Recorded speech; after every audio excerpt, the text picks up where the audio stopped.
All right. You guys ready? Ready? All right, good evening and welcome to the Lincoln County Courthouse. This meeting of the Lincoln County Planning Commission will begin with a few introductory remarks.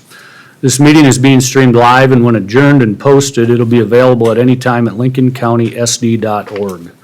The order of events tonight will be as follows. For each public hearing, staff will introduce the agenda item and present a summary of the staff findings. The applicant will then be asked to explain their proposal in further detail and to answer any questions from the County Planning Commission.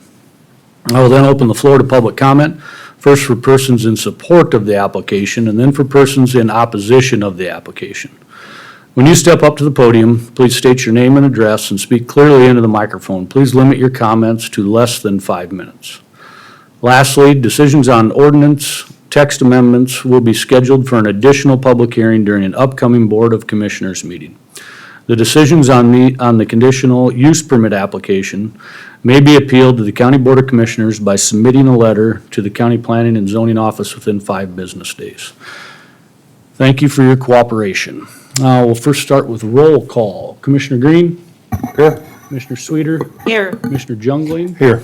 Commissioner Boots? Here. Commissioner Enstead? Here. Commissioner Landine? Here. There. Commissioner Scott is also here. Okay, can we get a motion to approve the meeting minutes? So move, Green. Second, Jungling. Been moved, properly seconded, all in favor, aye. Aye. All opposed, same sign. Motion passes. Okay, unless there is a change to the agenda, can we get a motion to approve the agenda? I'll make that motion, Boots. Second instead. All right, it's been moved, properly seconded, all in favor, aye. Aye. All opposed, same sign. Motion passes. The next item is for public input on non-agenda items. So at this point, if anybody would like to come up and speak to something that is not on the agenda, now would be the time to do it. Okay, seeing none, we'll close the floor to public input, and we'll move on to item number 1. Mr. Brown. Thank you, Mr. Chair. This first item before you this evening is a conditional use permit. This is for an oversized accessory building. The unincorporated area of the county have the landowner proposing to construct a 1,500 square foot accessory building in the A1 agricultural district, the RC, or conservation district, or in a subdivision of more than 4 lots in the A1, or in the RR, it requires all of them. It does require a conditional use permit for their review.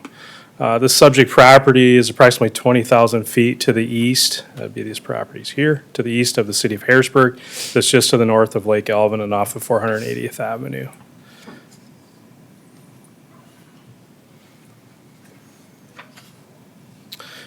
As you can see on the screen, the subject property is zoned A1 agricultural and RC rec conservation. This zoning districts were established prior in the 1996 revision. And so it is what it is as far as the RC and the A1 agricultural district, but these properties are split zoned. Surrounding properties are zoned A1 agricultural as well as RC rec conservation, as you can see. So the subject properties are currently 2 parcels. One is a 2.08 acre parcel. This is a property shown on the screen. This was purchased by the applicant recently and then split out of it from this piece here that was part of the house. The applicant does own this property adjacent to the east. That's a 3.66 acre parcel. The applicant is proposing, as conditioned with your approval, would be to combine both of these parcels into one. They'd have to go through the replat process. So typically in the county, the Director of Legalization has combined parcels in the past through tax deed, meaning that there have never combined lots. From the planning and zoning perspective, we have a concern if this occurs because they could be then resplit after the fact. So really, we want to encourage with this approval that the applicant does go through and combine those parcels through a replat. These are some pictures taken of the property when we posted the signs.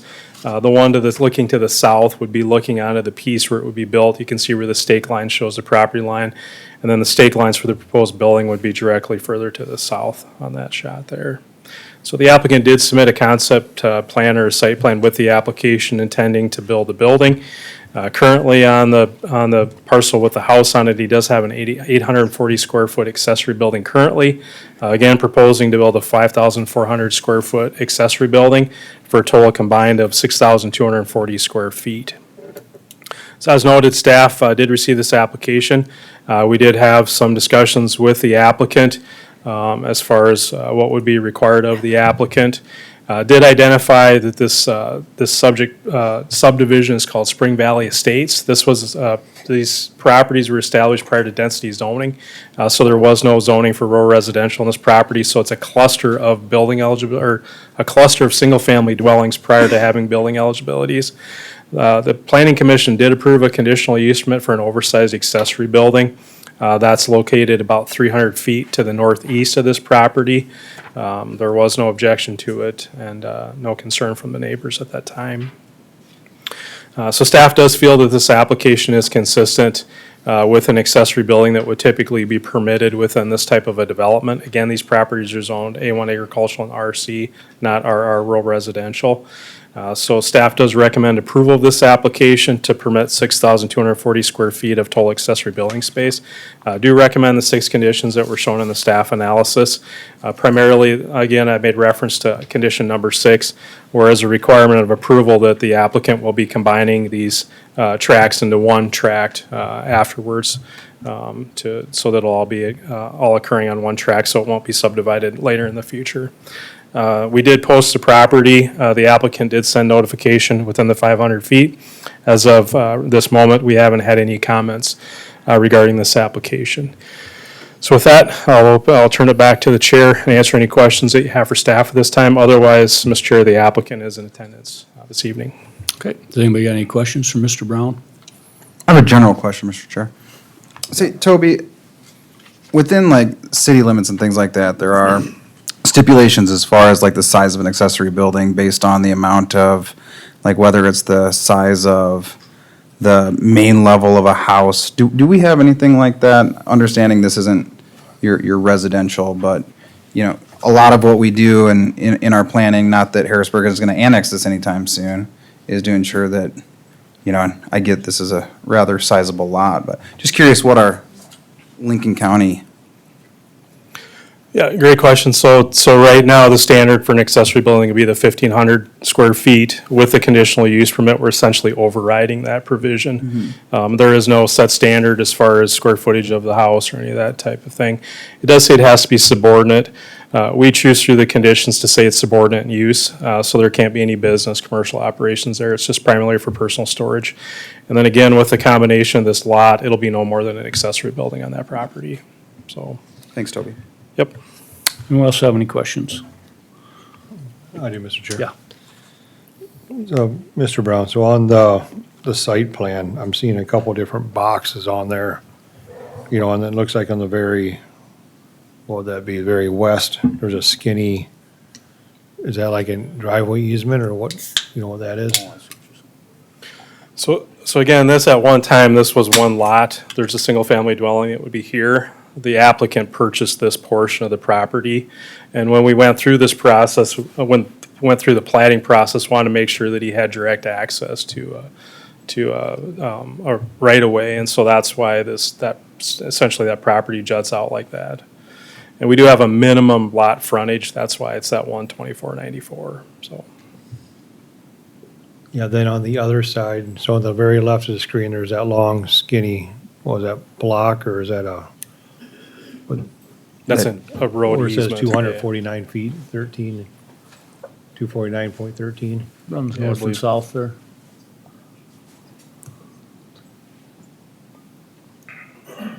Yeah, I think he's just showing the dimension from there to there.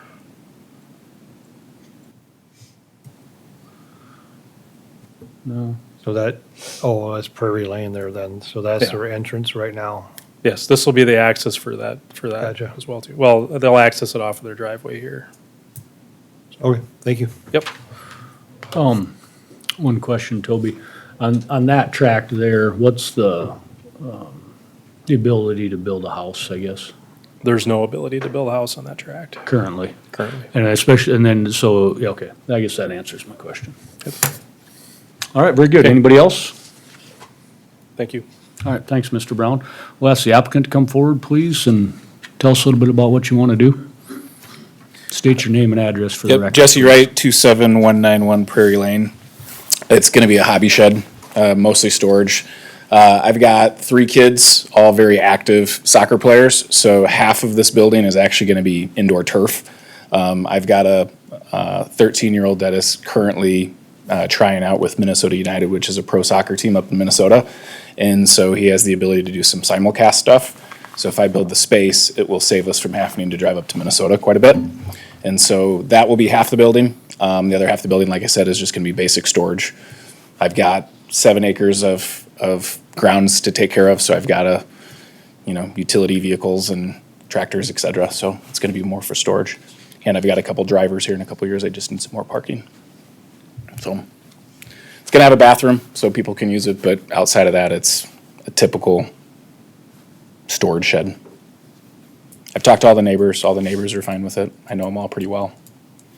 When I bought the land from the Slacks originally, that was one of the things that we had talked about is we wanted to put a building up, and so that's what we're doing. No additional driveways. Like Toby said, the building will be accessed by our existing driveway. The building will be, 30 yards away from my front door. So it's really a more of an extension of our existing house than it is a separate piece of building or home structure. Looks like on the map, off the highway, there's a trail through the ditch. Is that kind of all it is to get in there, or is there a driveway approach? Yeah, so Slacks had horses, so that's how they accessed it with their horse trailer. But there isn't a driveway There's there. no driveway. I was just curious. Yeah, and there's no intention of putting Sure. anything in there right now. Yeah, that wouldn't be our deal, but yeah, very good. That's the one that pulled up. Anybody have any questions for the applicant? None for me. All right, thank you, sir. Appreciate it. At this time, we'll ask anybody else, anybody that's in favor of the application to come forward and speak. Okay, seeing none, we'll close the floor to people that are in favor. We'll open the floor to anybody that's in opposition to the application. Seeing none, we'll close the floor to public comment. And we will, does anybody have any last discussion before we entertain a motion? So we'll ask for a motion of approval. Move to. I'll second Landine. All right, it's been moved and properly seconded. Any questions, discussion? With the conditions. With the conditions, correct. Correct. Mm-hmm. Does anybody have anything? We all know Jerry's thoughts. Jerry likes buildings. I didn't think I need to say that. Anybody else? All right, we'll call the roll. Commissioner Landine, Yes. Commissioner Ensted, Yes. Commissioner Boots. Yes. Commissioner Jungling, Yes. Commissioner Sweeter, Yes. Commissioner Green. Yes. Commissioner Scott is also a yes, so congratulations, thank you. I assume you're gonna stick around for the rest of the night, or? Yeah, yeah, I do too. No, I'm kidding. Yeah, thanks, have a good night. All right. So, our second item, if I'm correct here. So how we're gonna do this, the folks that weren't here last time, is the 4 ordinances that have been sent to us from the county commission that came out of the ad hoc. They were sent down to us and asked for us to review them, and to send a recommendation back to the Board of County Commissioners on which ones we thought would best fit for them to start with. So at our last meeting, due to the referred law vote, we postponed it to this meeting. We didn't figure we'd have no reason to have the discussion and do all this until we knew how that was gonna work, and now that that is over with, it's back on the agenda here tonight. So it's where we left it at the last meeting, and how we're gonna do this is, I'm gonna ask Mr. Brown to come up and give a once-over of all 4 of them. And then at that point, I'll call for public comment for persons in favor and persons in an opposition, just like we normally would. And then when that's over with, we'll close the floor to public comment. We will have Mr. Brown come back up, explain each one of these a little more in depth to the board. And then I'm going to ask for motions and seconds and votes on all four of them individually.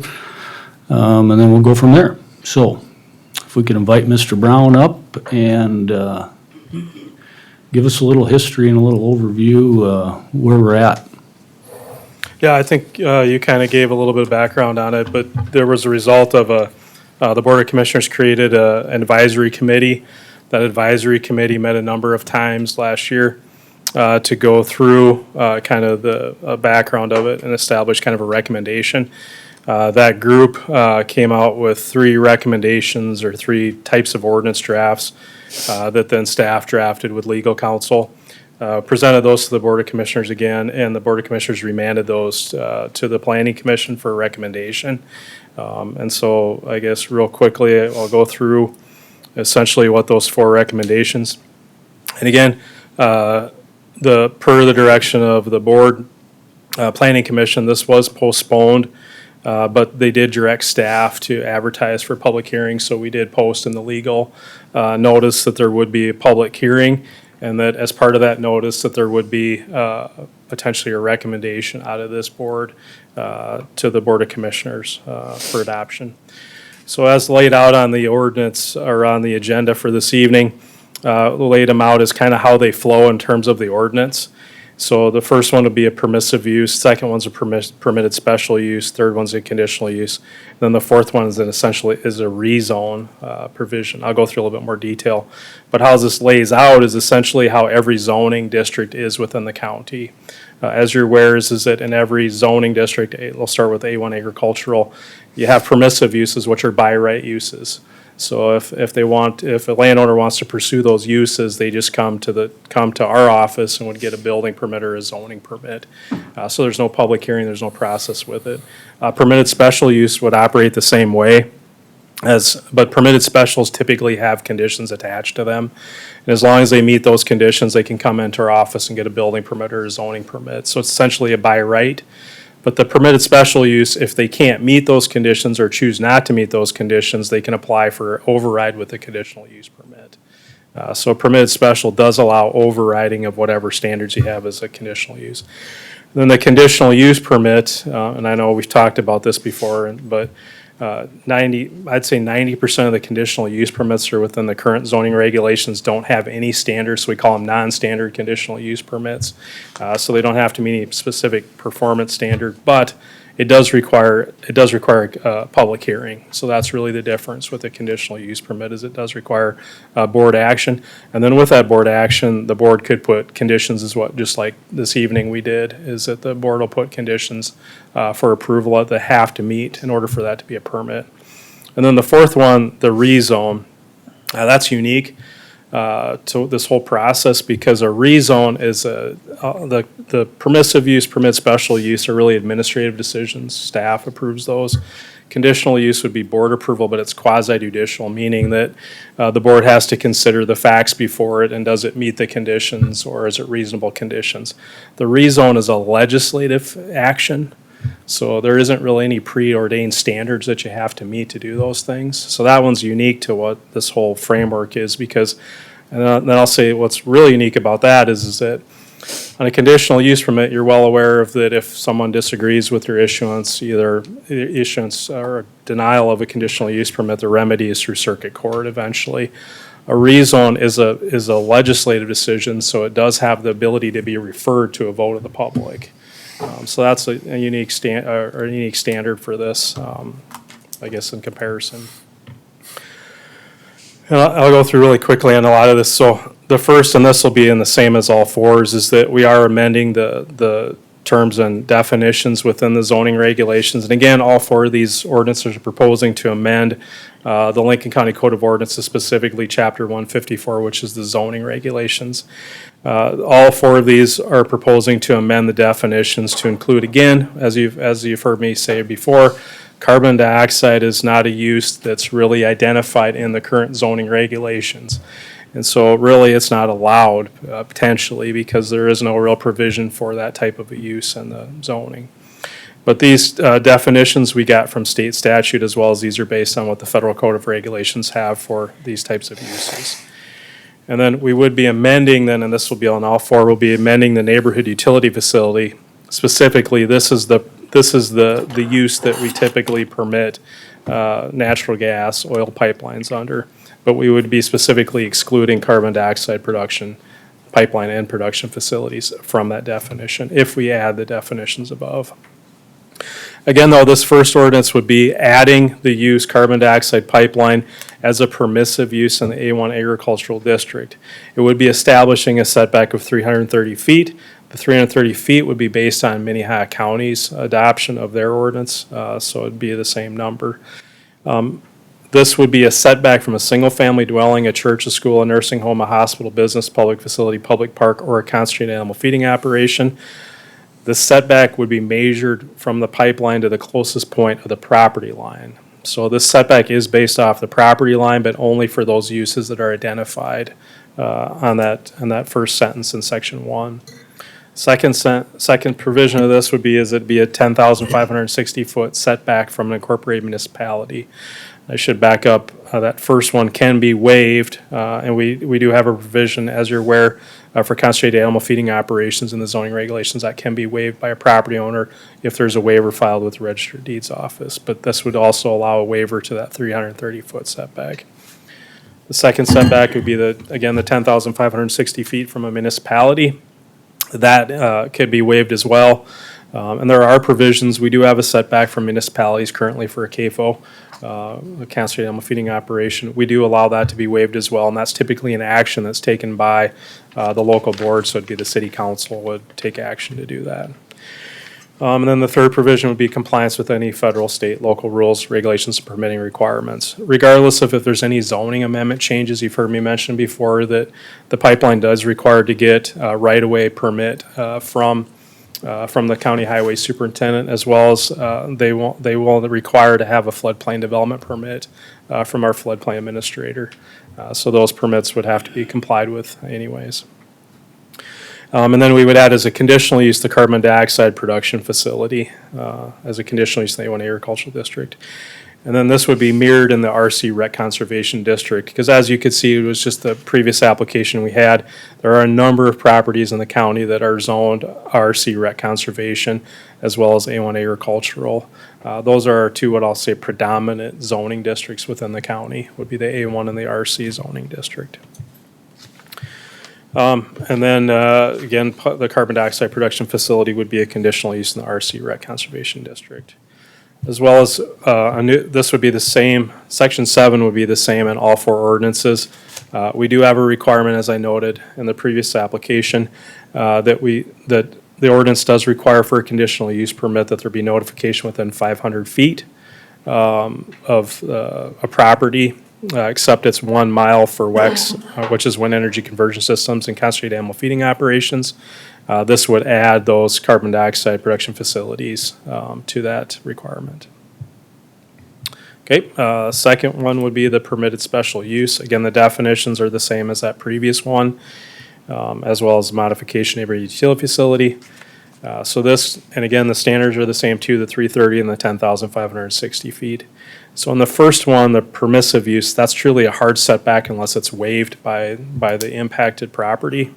In this case, again, it's the same setback, but if the applicant cannot meet the setback or chooses not to meet the setback, they could submit a conditional use permit to our office, which would then override the permitted special use.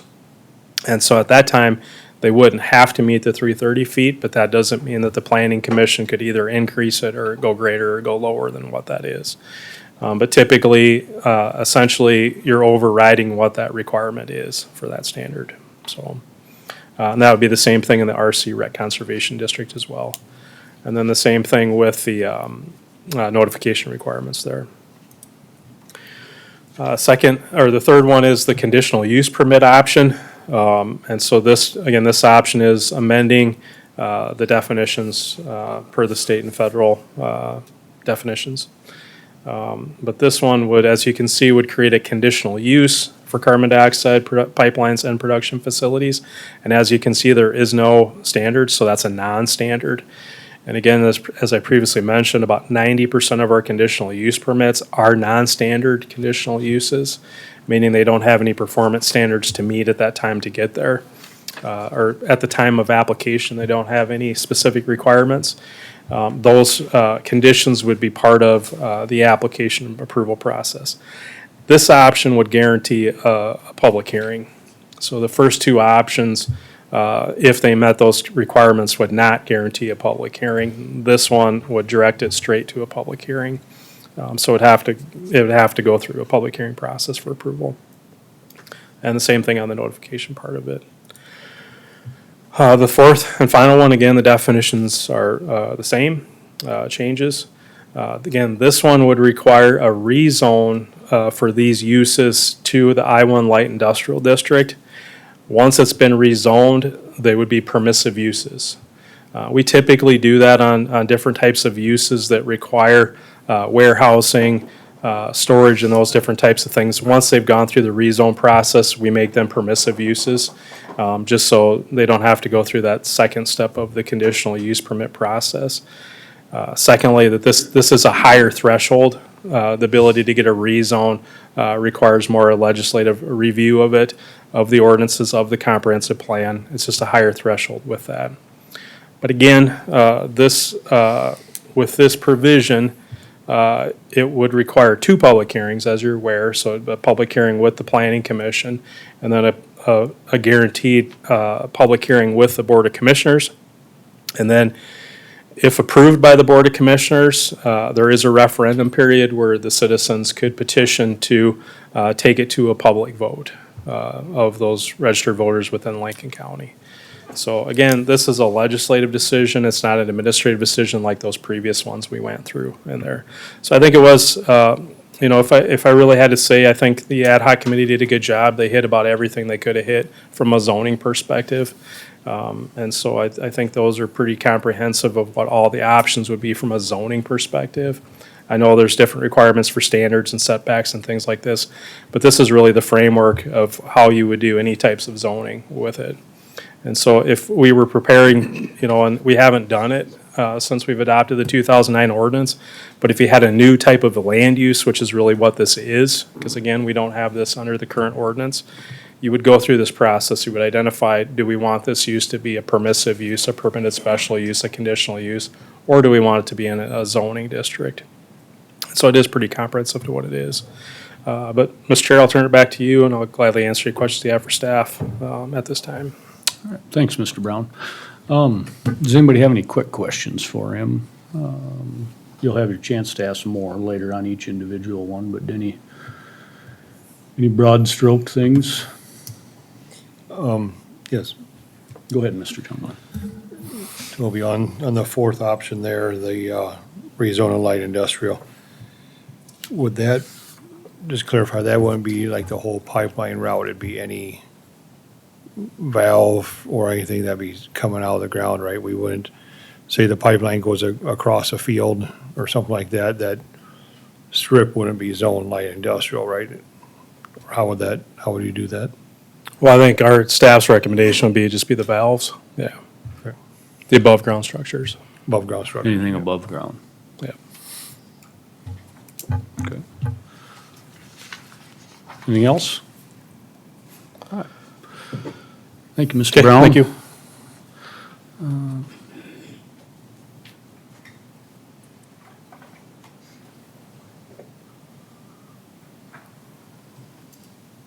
Okay.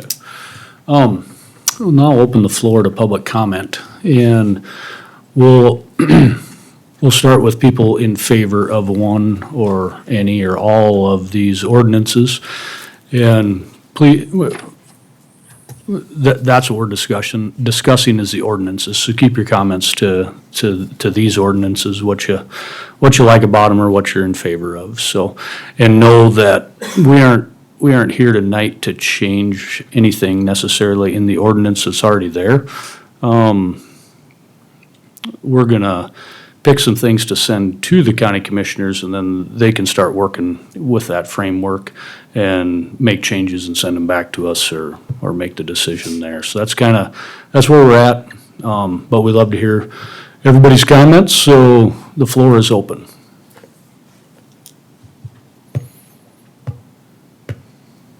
Mike Hoffman, Canton, South Dakota Rural. Question on the 330. Last time we were talking 1,200, 1,500, and that's from some other conversations had. That seems like a more of a desired. We were at the Minnehaha County meeting when they came up with the 300. That's about distance of a football field. And for that type of pipeline, remember we're talking a 2-foot diameter, high pressure line. That distance from a house, you have the setbacks for a community. Not to get too dramatic about it, but these things, it's under high pressure. You have a leak, it's not just going to be a spigot, it's going to be an explosion. So I would consider, like I said, I would hope that we'd reconsider that 350 feet or 330 feet. It doesn't seem like enough from your back door of your house or your front door of your house. It seems like a pretty big risk to have that close to a house. All right, thank you. Anyone else?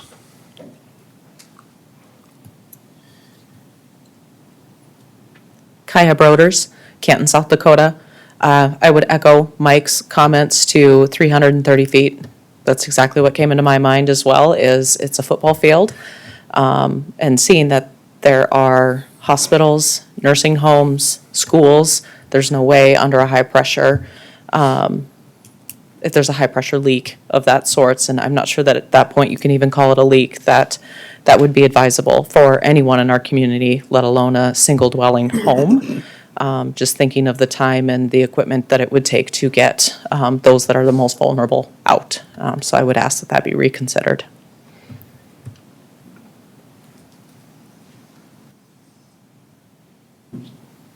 Next. Anyone? Make sure you state your name and address. Anthony James Ventura, Hudson, South Dakota. This has been a long process. It's taken a lot of money out of my own pocket to do studies, hire surveyors, people to do ancestral studies on these lands, flow charts, figure out flow. The problem is one thing this doesn't consider, and I keep warning you, is if you have a 6-inch pipeline and a burst amount is X amount, if that line gets bigger, it exponentially speeds up by about 15 times. So a 6-inch pipeline may need X, and a 24-inch pipeline will need X. And so one standard number, unless you have a size of pipe, does not make any sense. The second thing is even today, we had 3 county commissioners in Lincoln County that were found guilty on open meeting laws, going to some place that had something to do with CO2, not on my side. So you have to consider where the stuff is coming back to you. You're the Board of Commission, or the Board of Planning, and you need to make sure that you're taking care of the citizens, not what these county commissioners need. That's part of the problem we're running into, is sandbagging. The other part is you need to protect the people. If you do a study and you find out that if this line gets built and each township is going to need a fire department, and it's going to cost $15 million, before that gets green lit, you better come up with that $15 million per township. It's your duty to protect the citizens. And that's the problem I'm running into with some of this, is it's missing so many things, and we're just trying to sandbag it back to the commissioners. I would make changes, send it back with changes tonight. Dayton Township is a good start. That is the law of the land, whether anybody likes it or not, and move from there. Thank you. Thanks, Tony.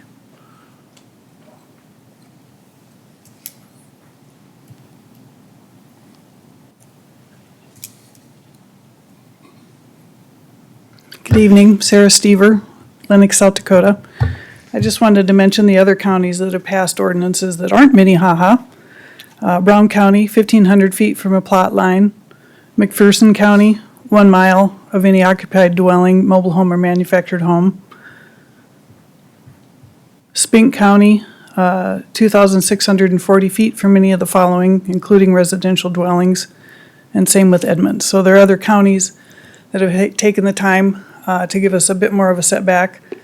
To Tony's point earlier, we know from Navigator's plume model study that the 8-inch pipe has a hazard zone of 1,855 feet. If you multiply that times 15, that's 27,875 feet, which is a little over 5 miles of a hazardous zone. So to say 330 feet from a parcel line, as someone who lives rural, is apparently expendable compared to some of the other rules that we have in our state, I just hope you'll consider something that's a bit more reasonable and takes life into consideration. Thank you.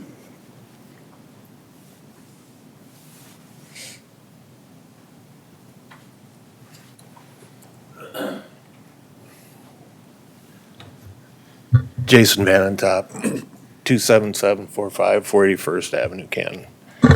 I think that what we've witnessed this year with the people of South Dakota going to the polls and voting the way they voted, it should be a clear sign to all of you what South Dakota wants. 330 feet is nothing, to everybody's point so far. So nobody really knows how far this will go. But I think, as a former member of Dayton Township, we were the first ones to do an ordinance, and we at least did what Navigator's plume study was. So I think if you guys are actually, you need to do an ordinance, but it should at least mimic that. This 330 is, to me, pointless. So, thank you. Thanks, Jason. Next. Michelle Jensen, Canton, South Dakota. I'm probably just going to repeat a couple of the things that they said. Back when Navigator had applied for their permit, there was the 5 counties that had passed ordinances, and there were a lot of different distances, as Sarah had pointed out. Remember, the PUC upheld the decision that those counties could have those ordinances. And since the Supreme Court also agreed with them of South Dakota, and since Senate Bill 201 got voted down, it would seem that, when we've done this for the last 2 years, over and over again, we keep being questioned. Is this legal? Are we going to get sued? This and that and the other. Well, it seems like everything we keep getting told is, yes, we're allowed to do this. So let's do this. Let's if we're going to do this as a county and protect the citizens, let's pass something, and let's pass something that's actually protective. I agree that 330 feet is not enough. I feel like back when, again, the last 2 years we've been discussing this, there was a lot of conversation about Minnehaha County, and that's maybe what would be enforceable in the court of law and all of that, but it seems like you can actually put, some reasonable setbacks in that, with some of the studies that you do have and plume models, at least from Navigator, so we could do something more than 330 feet. So I also would ask for that. And then the last thing that I would like to say is, on some of the examples, and I'm not 100% certain that I understand every one that was up there and what Toby had to say, but whichever ordinance, if you're going to move forward, I would like to see that it is eligible for public input and, to be able to be challenged by the citizens or whatever you decide. So that would be another thought that I have on that. So I guess maybe one last thing that I wrote down here is Dayton Township did pass an ordinance. A lot of the work is done. It's a good ordinance. It's been looked at by attorneys.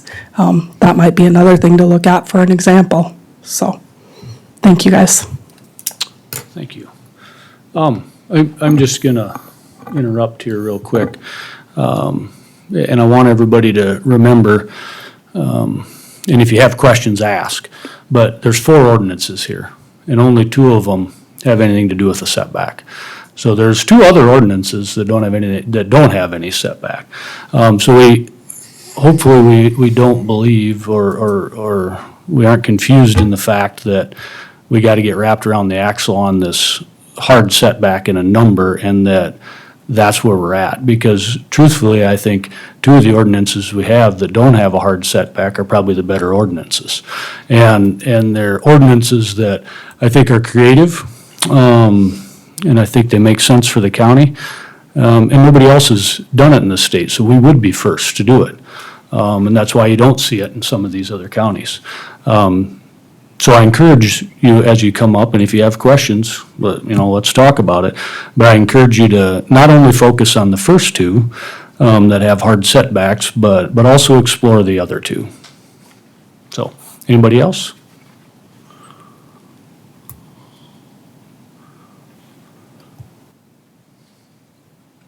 Sarah Stever, Lennox, South Dakota.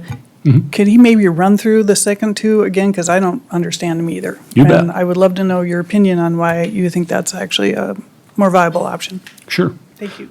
Mr. Brown, could you come up a second? And let's go through 3 and 4 a little bit. Maybe just hit the real bullet points. I mean, I think one of the things that I would want the public to know, and Michelle just brought it up, is she encouraged that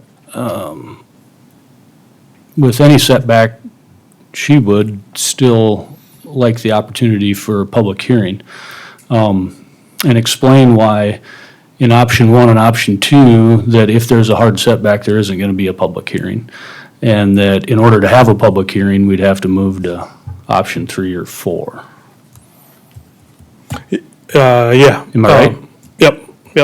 Yeah, you explained it. Yeah, great. Yeah. Well, I think it's good for people to know that, though. I mean, explain that, I mean, just one more time, if we do option 1, and I don't care if the hard setback's 1,000 miles, there's no public hearing. If for some way they figure out how to meet the setback, that it's done. I don't care if you're 500 feet out, or whatever it is, that they've met the setback and they get to go.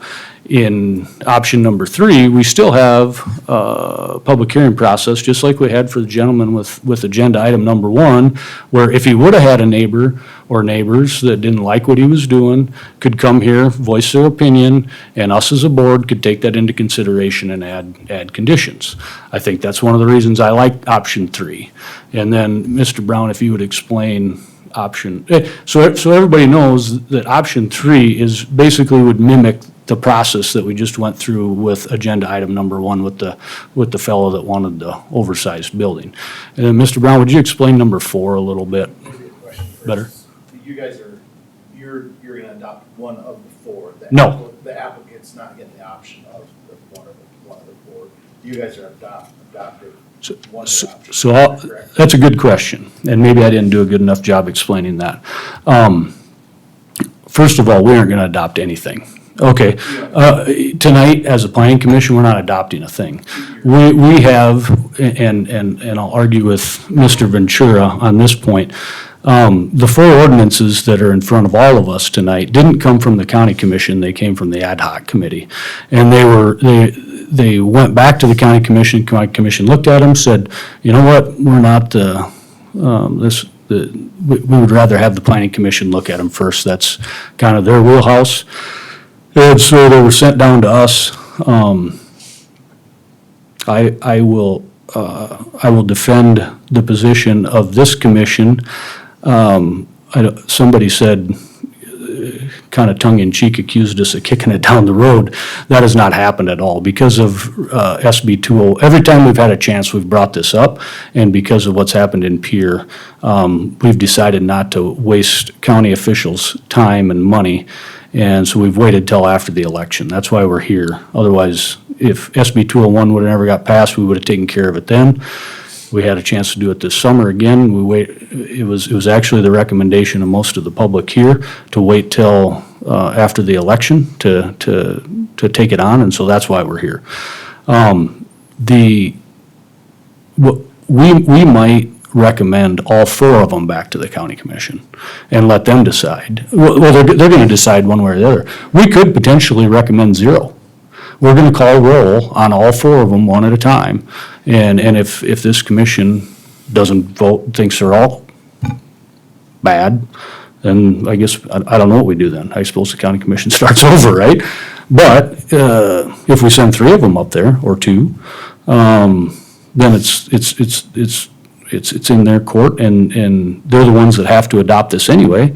And so that will be per our recommendation. So, but before we go any further down that, Mr. Brown, would you just explain the zoning process, number 4? Yeah, I thought the other thing I would do is, after listening to this too, is just give a little quick full disclosures that Planning Commissioner Scott, Planning Commissioner Sweeter, and Mr. Ventura were on the ad hoc committee to review this. The second thing is that all the minutes and agendas, you can still go back and look on the public meeting portal to see what all those were. So I should have said this at the beginning. I think we should enter that in the record as part of the record is that process. So staff really were just ascribed to this. There was a number of votes that were taken by the ad hoc committee. The 1855 setback was motioned, seconded, and voted on by the ad hoc committee. It failed. Their 330-foot setback was motion seconded, voted on by the committee, and was the one that they recommended for it. That wasn't, there was reasoning for it at the time of the motion was because of Minnehaha County, so I wouldn't say that staff or the planning commission have really any involvement in that. We were just really a scribe and a presenter of this information. So again, the permissive, and and I'll hopefully answer all your questions. If I don't, you'll let me know, but, so the permissive use again is a by right use, meaning that no one would know. I said this the other day, 90% of the development in Lincoln County is by right permissive uses. They come into the planning and zoning office, they get a building permit. We as administrators of the ordinance issue those permits. The public won't even know if they meet these requirements. Mr. Brown? Yep. I'm gonna give an example, but tell me if I'm right or wrong. So if somebody comes in and meets all the setbacks and so forth, and they wanna build a house, and they got their housing eligibility right across the road from me, they can just start building their house. That's a permissive use, correct? Yes. And I don't have the chance to come here and say, I don't want that person to build the house across the road from me, okay? And in that situation, there's no setback either, but, so that's what we'd be doing, whether the setback is 330, 1,500, 1,800, 2,000, is once you set that setback, whatever they meet, then nobody know, I mean, you can just do it. Go ahead, Toby. So the other thing I wanted to point out too is the 330-foot setback is not the real true setback, because if you notice, it's measured off of a property line. Every property in the county is different. Some farmsteads have really long driveways. You know, typically we recommend people build further back because, you know, the roads are going to get extended and stuff like that. But the minimum setback would be at least 50 feet. So the minimum it would it'd be about 380 feet. But typically, you know, most houses are set back on a true farmstead approximately 150 feet plus off of that. I know it's not more than the 330, but I'm just trying to explain that that's part of that process. The permitted special use, again, if they met these requirements, no one would know. There's no notification to the public. Staff would just issue, in this case, a zoning permit. So I should back up, and it feels like we're just learning new things I say all the time, but per the building code, we will not issue a building permit no matter what this regulation is. Whatever regulation the county adopts as far as the zoning, this is on our building statute that we would not issue a permit. We don't issue permits for pipelines. But we do make sure that the above-ground structures meet the setbacks. And if you recall, you'll say, well, what about DAPL? Yes, DAPL had a pumping station. We did issue a conditional use permit for that structure and for that use because that was different than a pipeline. It came above the ground. It has actions within it. But again, a permitted special use, if they can meet that 330-foot setback plus whatever the property line distance would be, they would get a zoning permit in the case from our office, so there's no public notification or anything associated with it. The conditional use, and the one thing that I would say with the conditional use is with the non-standards, it doesn't mean that they don't have a setback. It would allow the planning commission and staff to engage the applicant. So what you typically see here is like tonight, we've met with the applicant, had phone calls with the applicant, gone to their property. We've gone, there's some pretty extensive things that staff actually do when they're reviewing these applications. But number one is it makes that individual an applicant, meaning that we get to take them before the public hearing. We get to ask questions about what are they proposing to do? What are the impacts of this? And what are the, what's associated with the construction of it. We'd also get to see the routing of it to know what it is. Because at this stage, we really haven't seen a definitive routing of this application, correct? So it'll allow us to engage them, but then it'll allow us to have a public hearing. And the one thing that, if I get to put on my educational hat tonight is the purpose of the public hearing is for those impacted by the application to come in and request certain conditions that they might want to add to the staff recommended conditions. Things that we wouldn't know about that they're associated with, whether they be a neighbor or an impacted party. They might say, hey, we've got a well here, we've got some other issues here, we've got different types of structures that we wouldn't know about. That's the purpose of a public hearing. And then through that process, and you do occasionally do it, you add conditions to that requirement. Again, a conditional use permit, though, is a quasi-judicial matter. There's standards that they have to meet. They have to be reasonable with those conditions on it. And it has to go through that public process with it. But I think above anything, I've heard repeatedly, the 1855 was based on the Navigator system, the pipeline size and things like that. As the public is duly noted, is that this could vary. The pipe size could be different in different pipelines, because this pipeline, or this ordinance isn't just for whatever pipeline is here today, it's for all the future carbon dioxide pipelines that might be within the county. And so those pipelines do definitely change. The purpose of the pumping station, we're one of only, I think, Redfield has the other pumping station, but that pipe for Dakota Access Pipeline becomes a larger pipe, comes out of the ground, they pump it, and they push it faster. So there's differences with that too. So it's through that it's through having an application and having an applicant and having a public hearing that staff and the planning commission, ultimately the board of commissioners, is better informed in that process. So it allows us to say, well, maybe the 1855 isn't great enough, that maybe we need a greater setback, and maybe there's some other issues that they're going through. The other thing that I would point out in Lincoln County is, it's the third item on the agenda tonight, is we know our land use. We know where we're going to grow. We know where those conflicts are going to be. The number one thing is we want to make sure that this pipeline isn't going to impact the growth of the county. And so that's a part of the process that we get it to a public hearing. You go through this process, you get to add those things onto it. But that leads you into the last one, which is really the rezone process. That allows you to take more into consideration. It's a legislative type decision. You can look more at just the standards of what the pipeline is. You can look more at what's our growth area, what's the impact of this going to be on the county. It's a legislative type decision. And again, this is the only option. So you have to start at the beginning, it's administrative with staff. The second one is conditional permit, a permit with the planning commission. This third real option, or the fourth option, is really a legislative decision, which is we get to look at it from a holistic perspective. Is this good for the growth of the county? And at that time, if it's approved or disapproved, it can be referred to a vote of the public. And I'll say in Lincoln County, we've had it. I mean, we had there was going to be a livestock processing facility by Worthing. It was approved by the Board of Commissioners.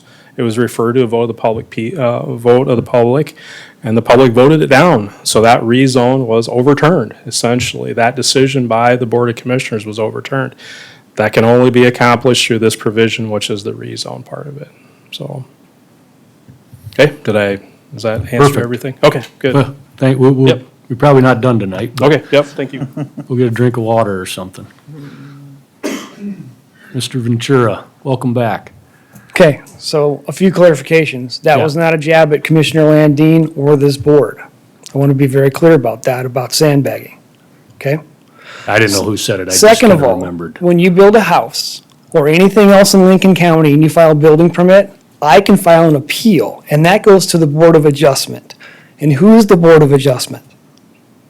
You We are. are. Right. You didn't know that, huh? I knew we were the Board of Adjustment, yes. Right. So you can be challenged on that stuff. So let's go back to what we're talking about tonight. If you start with something like the 330, and you know that we've had problems with the commissioners before, we have a new commission starting in December. Maybe one of the best ideas is to say, we're gonna push this through the commission, but let's bring it to the new commission. Because it doesn't matter what happens, it's still gonna come back here hopefully. That's my concern, is it won't. So I got a question for you, Tony. At the last meeting we had, I think it was the last one, and we were talking about these, I think you spoke on record that you were actually in favor of option number 3. I don't know if that's still your feelings, but it seems like tonight you're more in favor of 1 and 2 with harder setbacks? I think you need to mix 2 and 3 together. I think there needs to be a mirroring of the two. And that was my original, when I originally filed, it had different steps, different phases. So either you met this standard, this hard standard, or then it went to a CUP.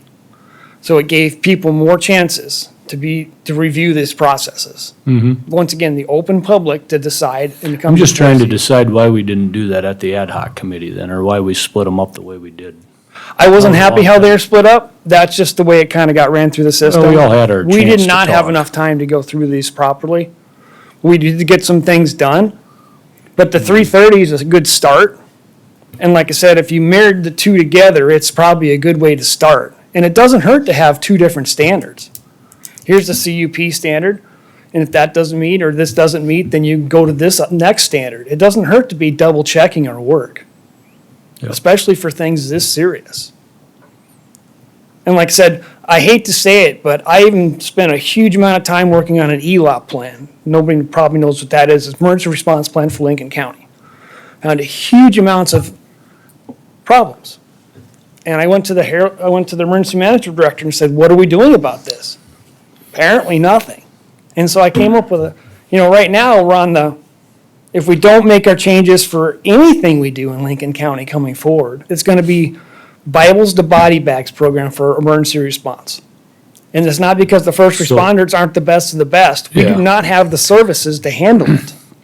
I think that's definitely a discussion that people can have. It probably isn't pertaining tonight to these 4 ordinances. Right, but I think you have, So to, let's like I just- said, Let's mirror the finish two it up together. here. What's your opinion on the 4? I think you guess? marry the two together. You weld them together, and then you say, we're sending this to the county commissioners, and then we want to come back and work on some more standards. Okay. That makes the best sense with the new commission. Thank you. Well, we can't. We're either sandbagging or we're not. I'm confused. No, we're done. Yeah. Okay. Hi, Lynette. Okay. I'm Joan Lund. I live on 27726 South Dakota Highway 11. And I'm kind of new to this, but from what I'm understanding, the most input we have is if we pick number 4. But I've got a couple questions. The gentleman said that the pipeline, do you guys have jurisdiction over where the pipeline goes? So you just have jurisdiction of where they put the above-ground structures? Is that what, I don't understand this, kind of coming I into think this. we're all like- trying to understand it too yet. So they can put the pipeline in any place they want? So currently, the pipeline's not a use in Lincoln County. So currently today, as we stand, how it's been explained to me is that we can't do anything, right? So, we are trying to recommend an ordinance to the county commission that they could work with that would allow this project, or allow this use to happen in Lincoln County.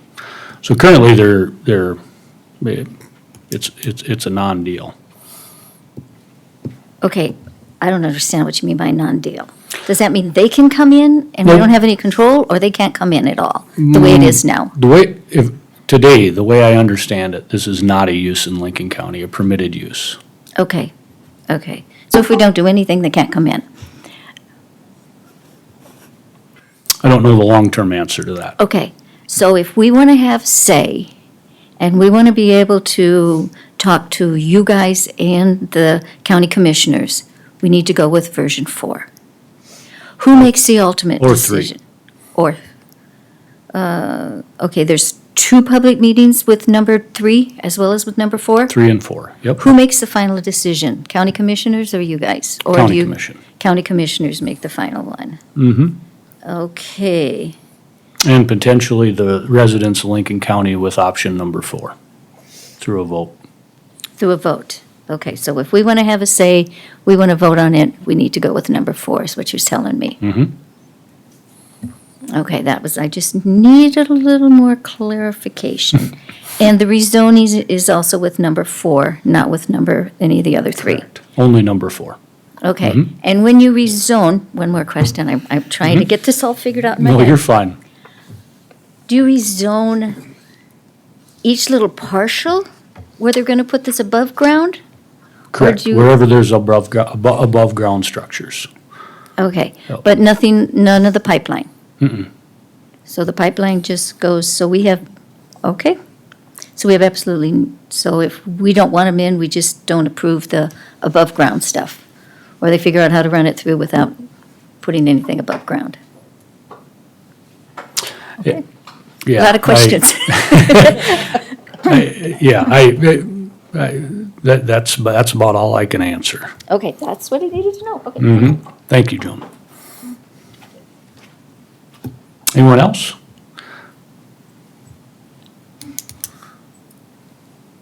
Don Hoffman, 47327, Harrisburg. I live about a half mile west of Harrisburg right now.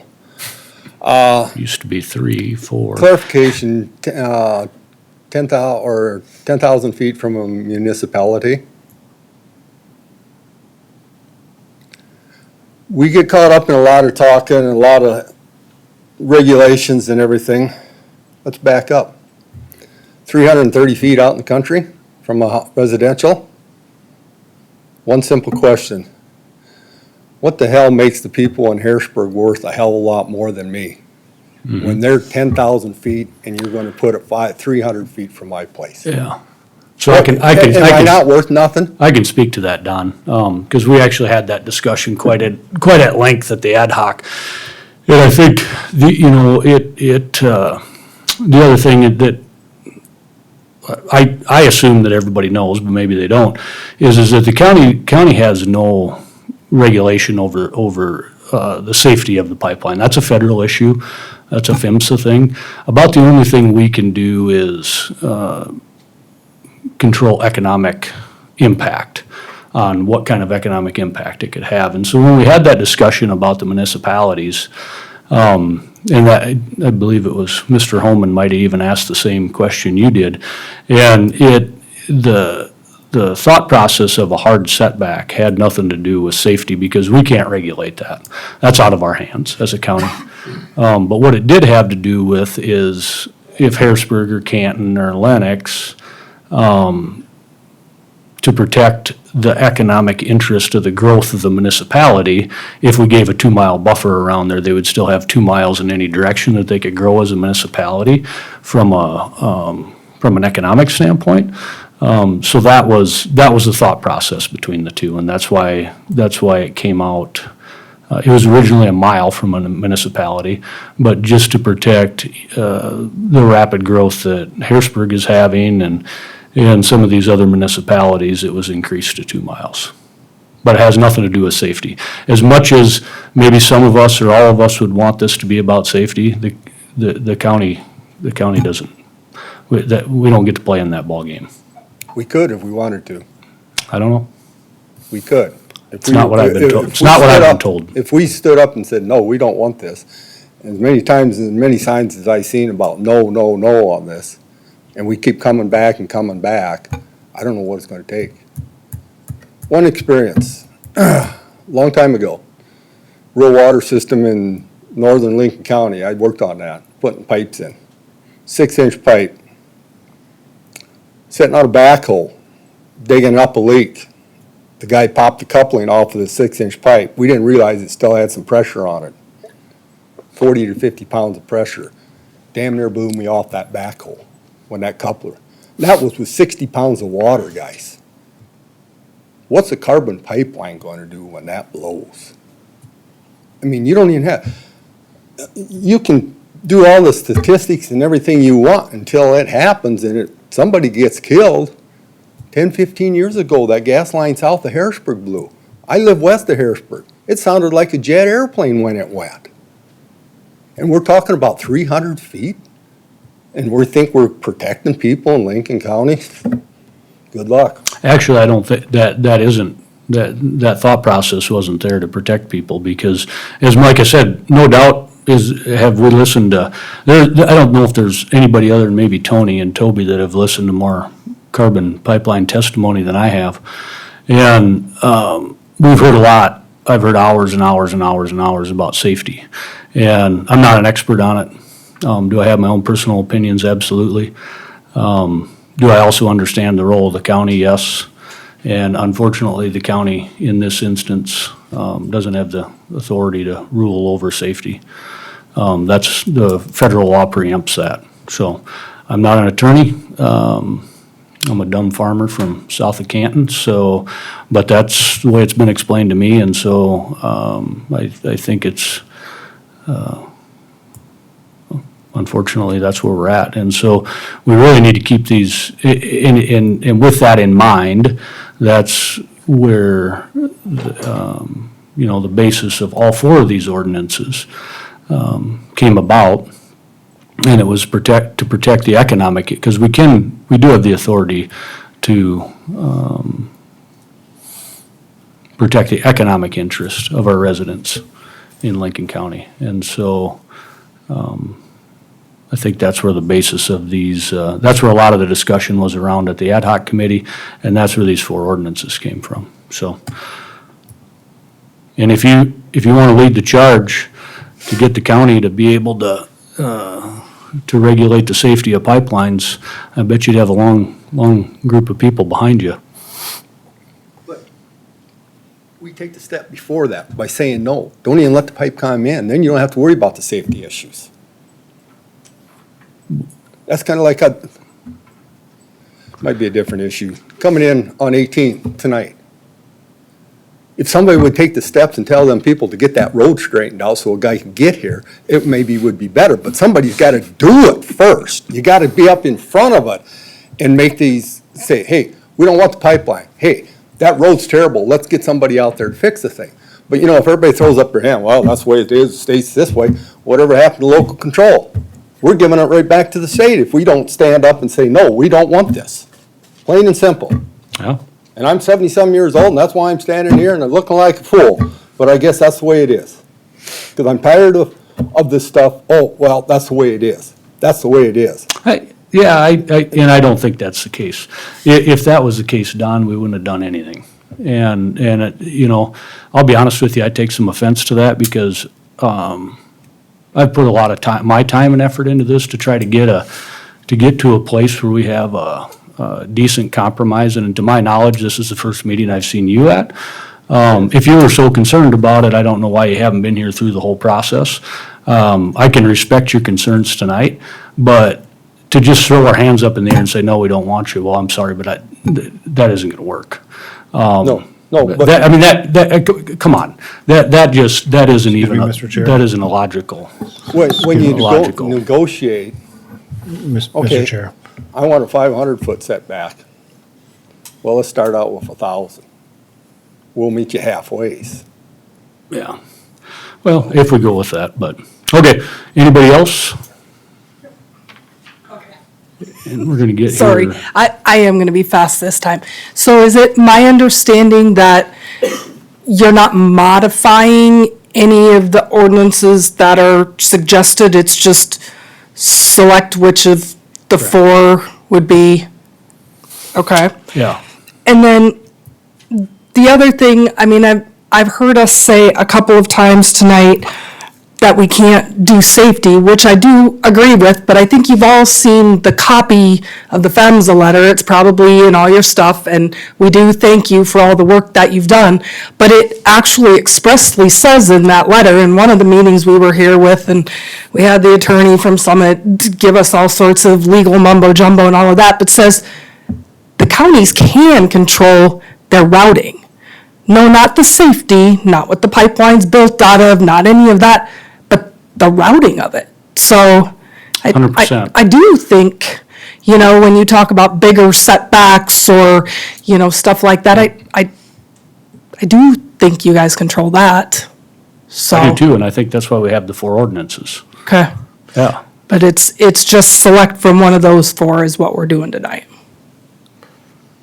Yeah, I mean, at some point, we have to pass something up to the county commission so that you guys can have this discussion with them and they can come up with with an option Yeah. to move forward with, Okay. All right. if at all. Okay.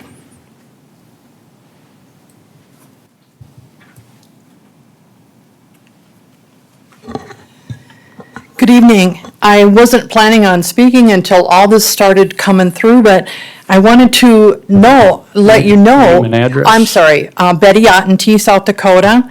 The CO2 pipelines are funded by more than a $2.6 billion investment from President Biden's bipartisan infrastructure law. We will now have a new president, and Elon Musk is looking at cutting this stuff. So what happens if all that funding goes away? Thank you. Thank you. Okay, anybody else have any new and pertinent information they would like to share? Does anybody have any questions? What's that? I think it's kind of bled into whatever, Scott, so you just come up whenever you want. I think that started right away.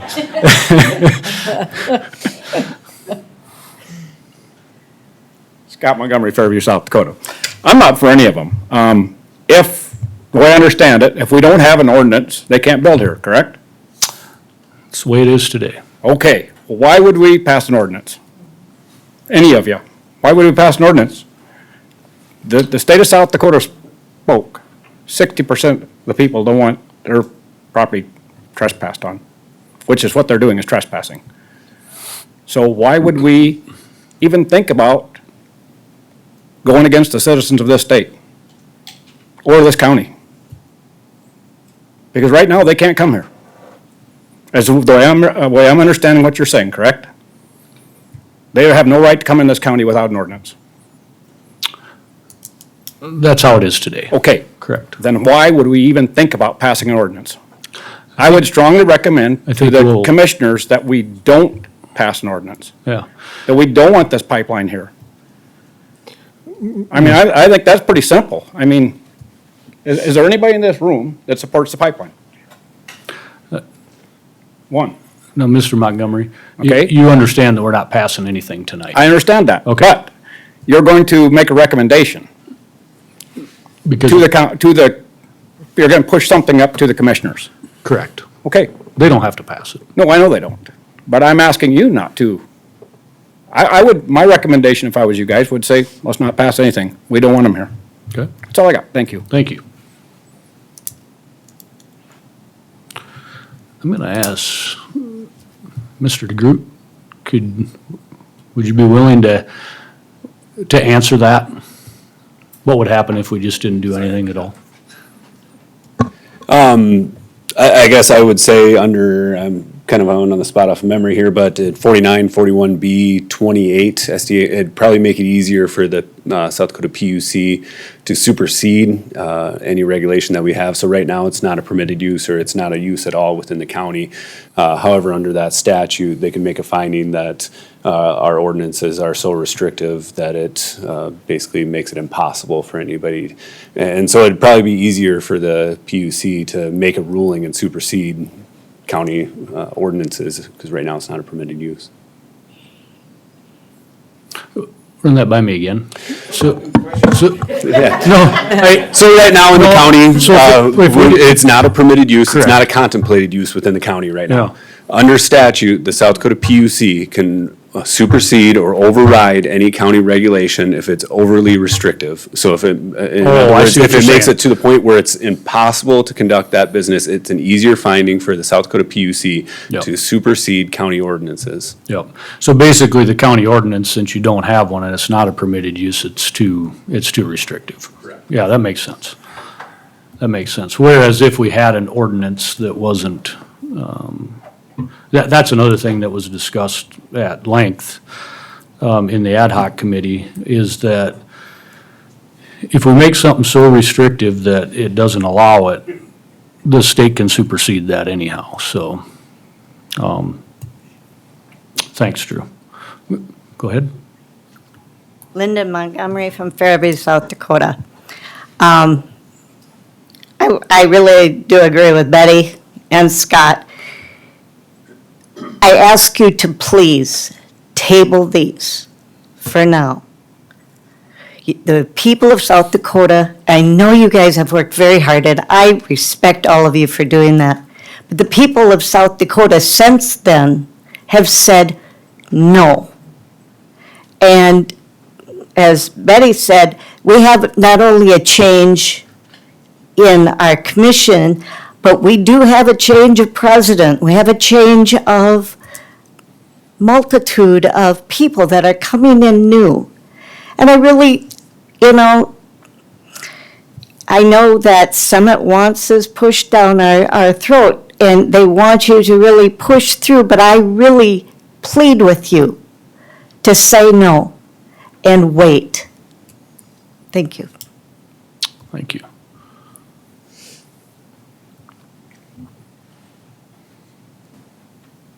Scott Montgomery, Fairview, South Dakota. Okay, if we gotta have an ordinance, I know the comprehensive plan we've got in place right now is for supporting farmland. I don't know where the new comprehensive plan is going, but Lincoln County is one of the fastest growing counties in the nation.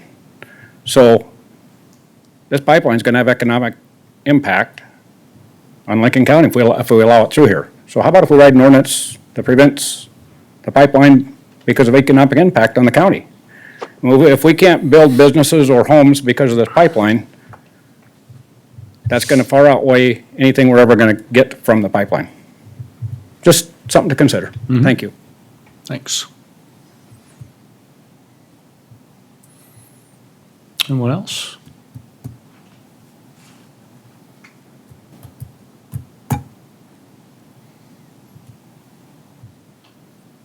Nothing. Are we sure? Okay, I'll close the floor to public comment.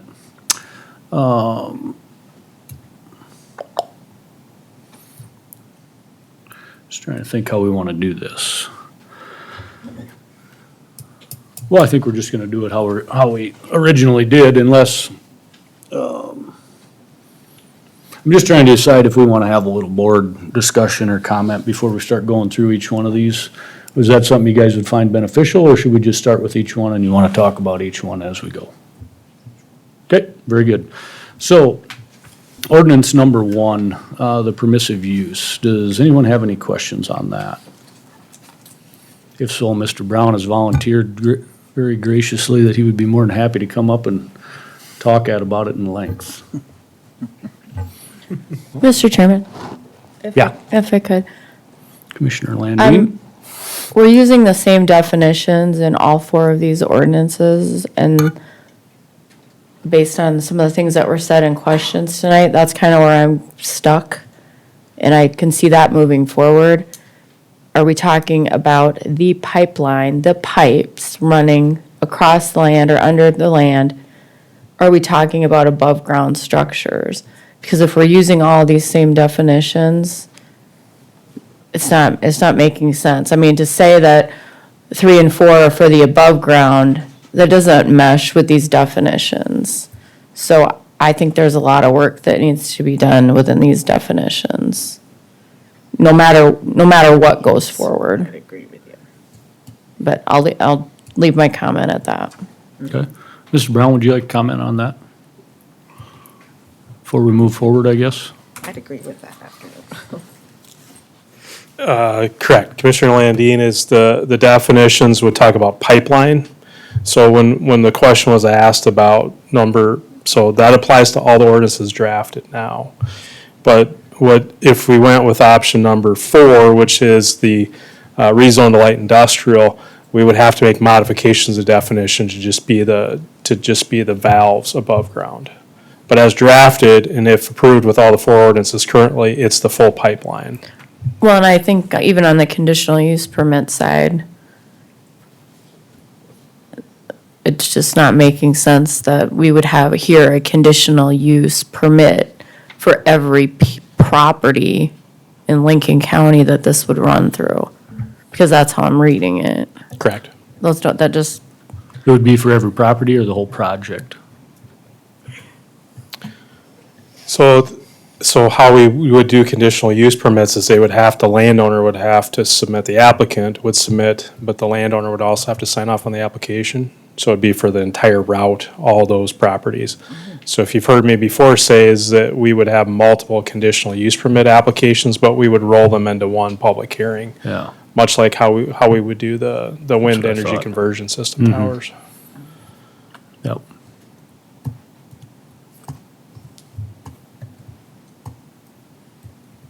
But it's correct, if, again, as drafted now, it's the entire pipeline, which would be the definitions. The question was asked on the rezone, we would probably modify that to be just the pipe valves. So if we voted to, say that one gets voted as a recommendation to the county commission, would you make that adjustment before? Yeah, you could make that recommendation, yeah. That you adjust the definitions? To just be valves, yeah. Okay. Any other questions for Mr. Brown while he's up?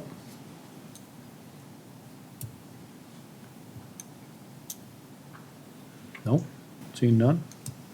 So we'll start with number 1 then. Anybody have any comments on number 1? The permissive use. I think we had pretty good discussion on it earlier. I think people understand that this is the one where the hard setback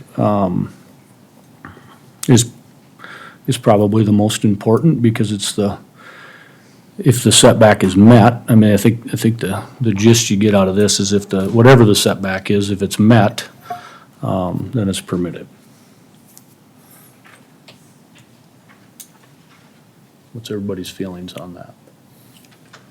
Mr. Chair, is my understanding then what we're doing here, because there's the question that, so we're not offering to amend this whatsoever, the plan is just to vote based on the 330, is that my understanding? So that was my understanding coming into it. Now, if you guys would like to do something different, I would sure be open to that. I just know, hearing Toby, it sounds like, It's- at a minimum on number 4, we're we're gonna have to. offer an Mhm. amendment, just to make it compliant with the discussions. I just want to make sure we're clear on the Mhm. intent with all of them. If we're looking to vote as is or make amendments as written. Yeah. I'm not opposed to that, if anybody wants to. I mean, it's, you guys are more than welcome to make motions and make any changes you want. Coming into it, all we were tasked with was to send a recommendation back to the county commission. But I don't see anything wrong with, if somebody wants to move and make a change. Mr. Chair. Yeah, Commissioner John Glenn. So, as we're talking about this ordinance number 1, just my personal vote is we do conditional use permits for radio antennas, electric substations, stuff like that. So I would, having a hard setback where it would just go through without coming in front of us, I don't think I could support that one. Mhm. So that's me just talking about item number 1. Okay. Anybody else? Commissioner Boots? I'll kind of echo what Jerry said. 1 and 2, just without having to come to us and the public input, doesn't make them as palatable as me. And, we can adjust those setbacks and stuff, but I kind of like the fact that a couple options that we have actually can be brought to the planning commission, can be brought to the commissioners, it can go to the vote. And obviously, as everybody talked about, we got new commissioners, you know, you've got a new, you know, as was talked about, you've got new federal regulations, but at the same time, we're projecting into the future where the possibility of the person that's Department of Interior happens to be from North Dakota, and if he happens to get approved, I read he's kind of leaning towards the pipeline, if I read it right. So, I mean, there's a lot of variables going on here, but I know I don't like one at all. Okay. Anybody else? No, I'm in line with everybody else. I just think that it needs to have some sort of public input in it. I don't like the fact that they could just come in and get the permit and start building without having any of the landowners or property owners' input on where it's going, what they're doing. Yep. I think even changing those setbacks, you know, on either one of those two to a stronger setback, I still like the idea that the public will know that they're coming in by just putting a stronger setback on either one of those first two doesn't allow the public to know what's happening. Yep. To the same point that Commissioner Sweeter made, it's, you know, the hard part is if there's a hard setback, right? And say the number is 1,500 or 1,620 or whatever that number is, you know, all of a sudden then we're delving into the realm of, well, what's too restrictive? You know, our next item of business after this is our comprehensive plan where there's dots all over the map when you start looking in the later chapters of where all the dwellings within Lincoln County are. So what is too restrictive? So at that point, you know, just to stay out of that, you know, we then have the ability in 3 and 4, you know, not by making something too restrictive, but making it to where you know, come before the public, right? So. Yeah, and to echo on that, I mean, we've had, every one of these, we've had plenty of discussion on what the proper setback should be dating back to the first one. And everybody's got an opinion, right? And unfortunately, none of us really know what the proper setback is. And, you know, one of the comments I've made at past meetings is if we were to adopt an ordinance that required a setback, how do we know that that setback's even enough yet? You know, and it potentially could be, needs to be more. And I find that through option number 3, that does give us the nimbleness, that if we need that as a condition, and as we learn more going forward, that we have that lever to do that, where if we're stuck with just this one hard setback, whatever it is, if we could poll everybody in the room and come up with a number, that'd be interesting. But at the same time, then we'd have to defend that number, like why? Why is that? And again, I don't know that anybody has a real solid answer on that yet. So I'm against option 1, I guess, but we'll unless there's any other comment. And for the reason that I think hard setbacks are a moving target, and we need to make it, if that's a lever we want to use in the future, we want to be able to have the option to move it. And I also think that the conditional use process is one of the more democratic processes we have in this county. I think public hearings are, and the option for the public to be able to do something about it is where we have to stay, and that's what I for sure don't like about option number 1. So I guess unless there's any other comments, can we get a motion and a second for approval? Then we'll call the roll.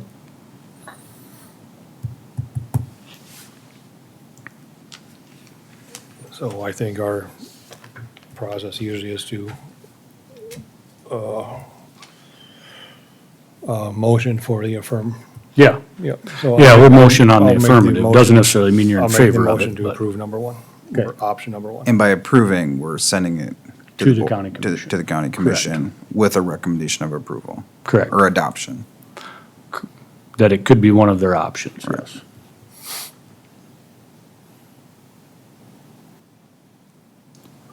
I'll make the motion, You'll second the motion? or I'll second it. Okay, it's been moved and properly seconded. So does everybody know what we're voting on?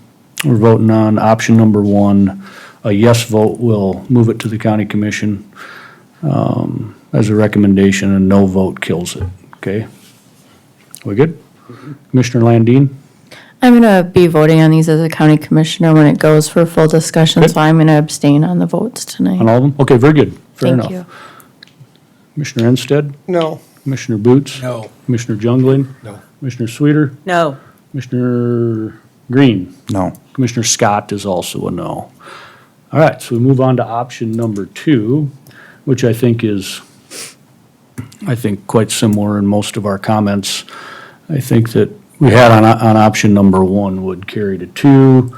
I guess, but does anybody have anything separate, or do they have anything in their notes they wanted to add to number 2?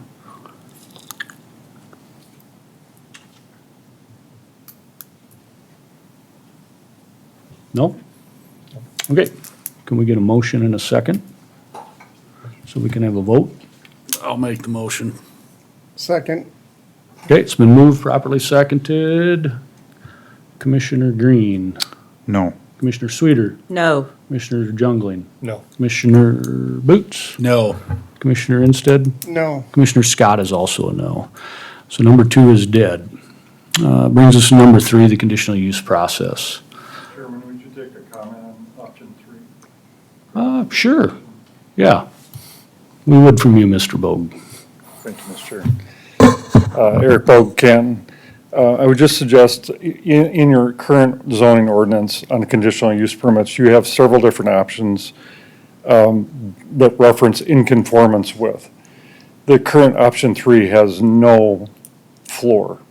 I would just suggest, if you're going to send this to the county commission for approval, that you consider a floor.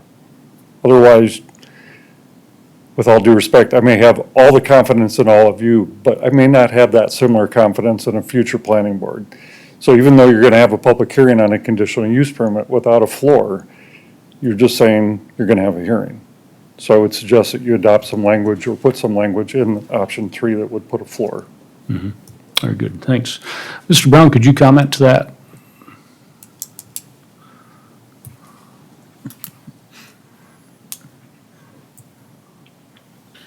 Well, I'd answer that in that, again, these are not perfect ordinances. These are what was Sure. recommended by the ad hoc committee. But I think what Mr. Bogue is suggesting is that, again, this is a non-standard conditional use permit. So when he says floor, it means there's no really performance standard with it. But as I mentioned, 90-some% of our conditional use permits have no floor. I mean, that's the way they are.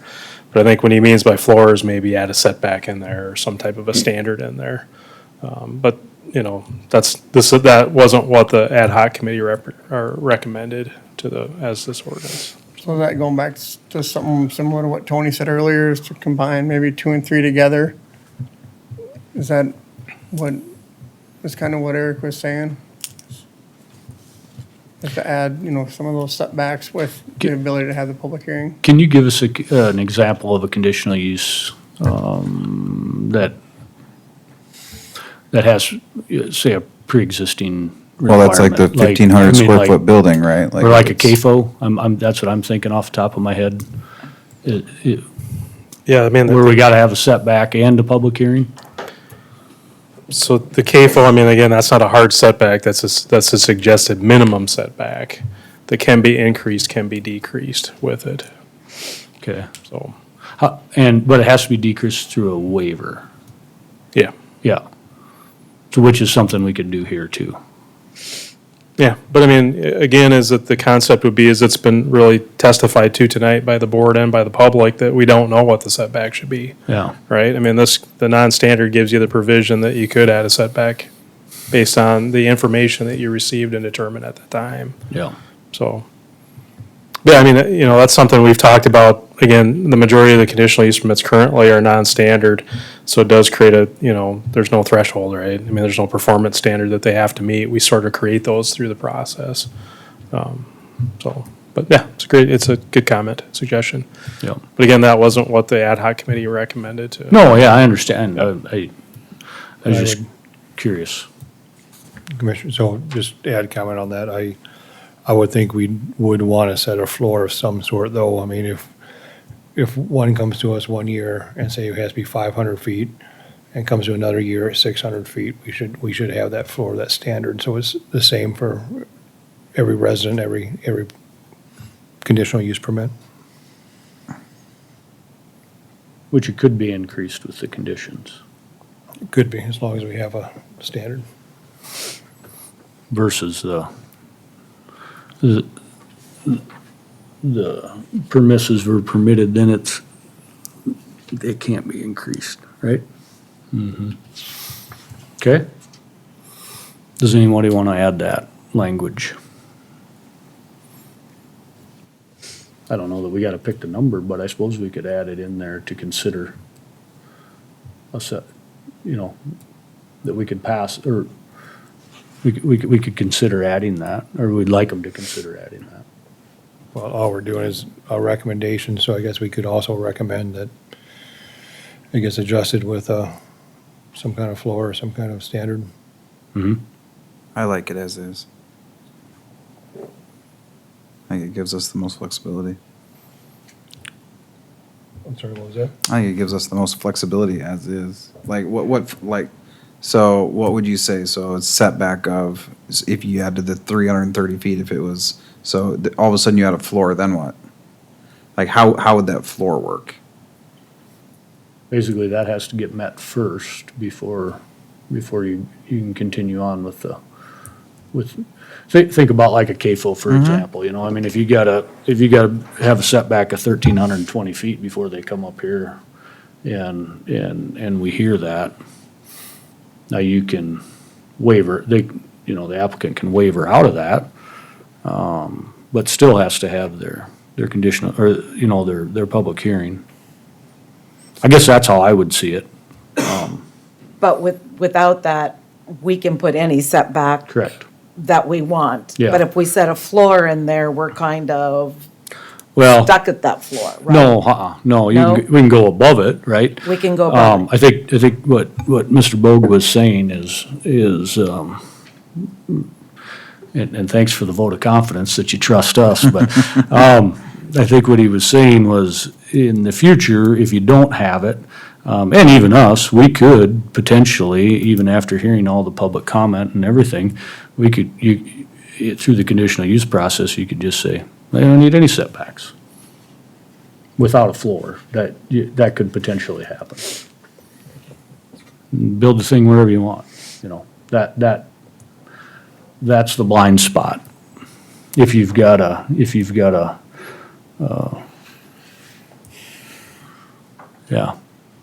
yeah, if you had enough people that would vote that way. Does that make sense?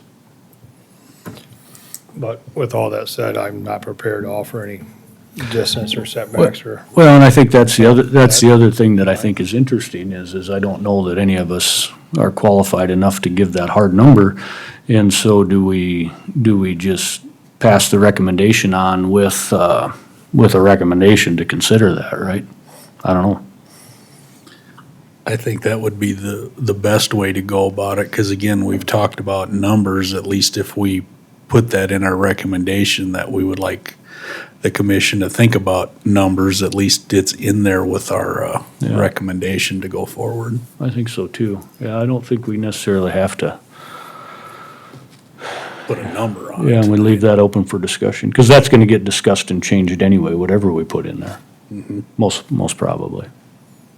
I agree, and at some point, maybe the commissioner, whomever, will refer it back to another subcommittee to redefine a couple of these things. It's been.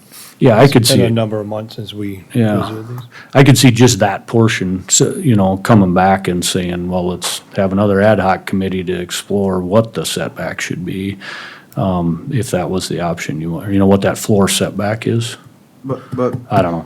based on the public comment tonight, right? So we're not just talking about, potentially planned pipelines, we're talking about other future pipelines, which could be of different diameters, right? So all of a sudden, you start having different diameter conversations. So do you plan for a 6-inch one and there might be bigger ones? You know, at that point, I think that's where the flexibility of this commission comes in, but without putting a floor, you know, there may be other variables associated that in future efforts or other pipelines that we would be able to consider at the time.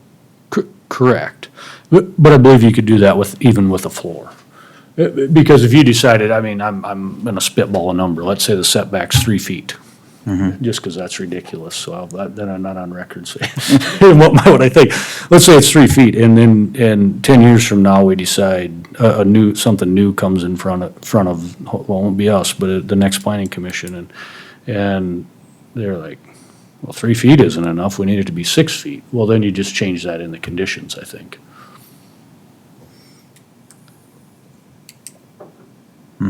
You know what I'm saying? You just make it bigger. I mean, I think that's the beauty of the conditional use process, is that you can do that. All this would do is not allow them to go from 3 feet to 0. Just for purposes of discussion, Mr. Chairman, I think federal law is 50 feet, so that would Okay. that'd be the bottom. So I can use that number. Okay, let's say it was 50 feet, and and somebody decided it was 100, but, yeah. So 50 feet would be the floor. That's what the federal law says. So I guess where we're at right now, does that make sense, Mr. Green? Because I see where you're going with it too. But I think that, I think that it leaves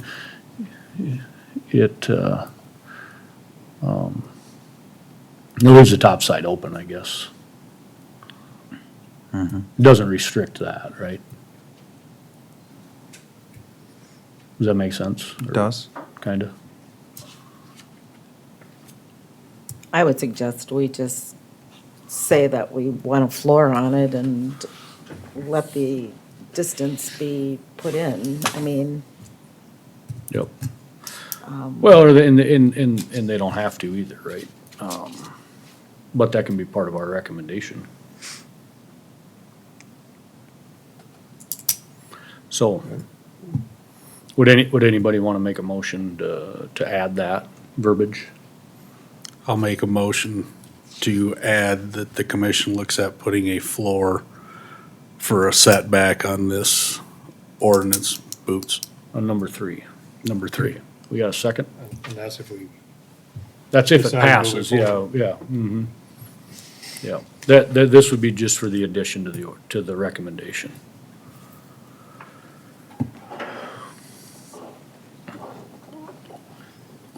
Does anybody want to second that, or if not, it'll I just not. want to make sure I'm clear. Mhm.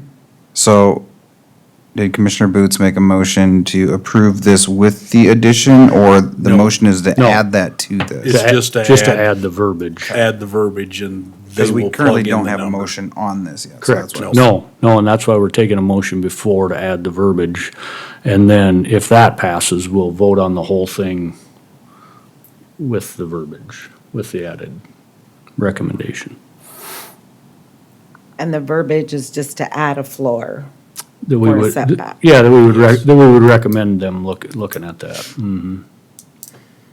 I will second that. Okay. It's been moved and properly seconded. Does anybody have any discussion? Everybody know what we're voting on? Mr. Jungling?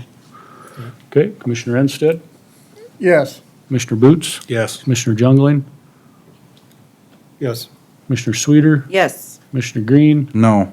Commissioner Scott is also a yes. Okay, so that verbiage has been added to the third option. I guess does anybody have any discussion on that? On the third option with the added language?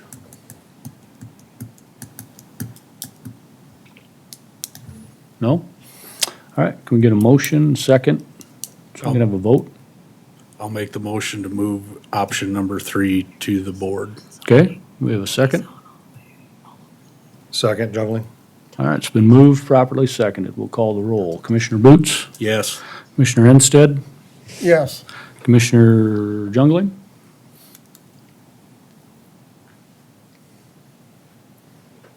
Yes. Commissioner Sweeter? Yes. Commissioner Green? Yes. Commissioner Scott is also a yes. So recommendation number 3 will be passed on to the county commission. We'll go to number 4, the zoning option. Does anybody have any comments to that? I know Commissioner Landine did about some language in there that probably should be restructured. I guess let's start there. Can we get a motion to change that language? Can I ask a question first, Yeah, please? go ahead, Commissioner Sweeter. So, as I understand, this is just for the valves. It's just for the above ground. I think that's where we're. The rezoning is just for the above ground. Correct. Mhm. So, how often is there an above ground? How many, I I don't know mean, the answer to that. how Well, much, We'll see if Mr. Brown does. how many are there? How many rezones would that take? Well, I'll say I got ahead of myself there, is that, so really the ordinance as stated would be the pipeline.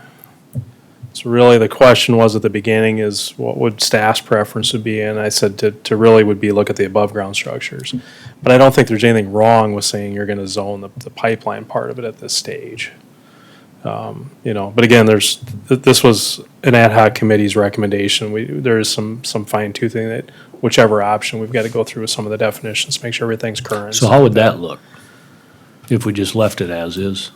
It says pipeline, all parts. No, of but I mean, the how would that process look? I mean, wherever the pipeline ran, we'd rezone that property, or like the strip that it went through, or how would that look? The route, yes. The route we'd rezone? Yep. Well, then we just will leave it how it is. Yep. It's up to you guys. Yeah, okay. I'd say, but I guess that'd be my recommendation. I think that would be more interesting.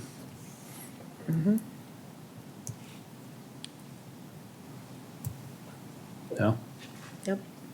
All right, with that, does anyone want to make any change, does anyone want to make any additions? Or does anybody want to, either or do you want to make a motion to approve as is? I'll make a motion to approve as is, Jungling. Okay. Do a second? Second, Boots. It's been moved, properly seconded. Everybody know what we're voting on?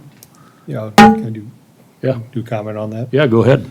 So my thoughts on this one, it does accomplish a lot what we're talking about, but as it's written and following a comprehensive plan, we want to keep ag. And I don't know if I could support running a strip of light industrial through a field or whatever, we're rezoning the pipeline. Yep. So that's where I'm at with that one. I fully do, if it was above ground or whatnot, I would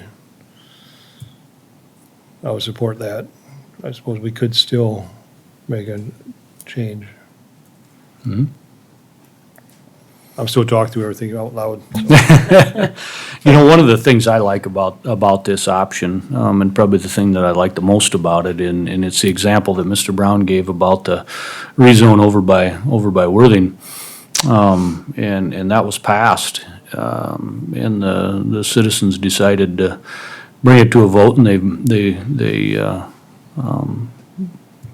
voted it in denial, and I think that's a powerful thing to be able to have that ability, and I think it's the ultimate thing to be able to give the citizens the ability, and so I'm really in favor of number 4 just for that reason, and I also think that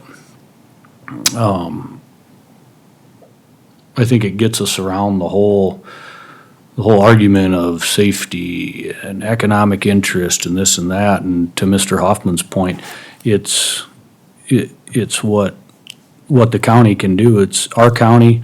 We can zone uses how we want to zone them, how we see fit, and it would be one of those ways we could sure do that. Probably the ultimate way, in my opinion. So I'll be in favor of this.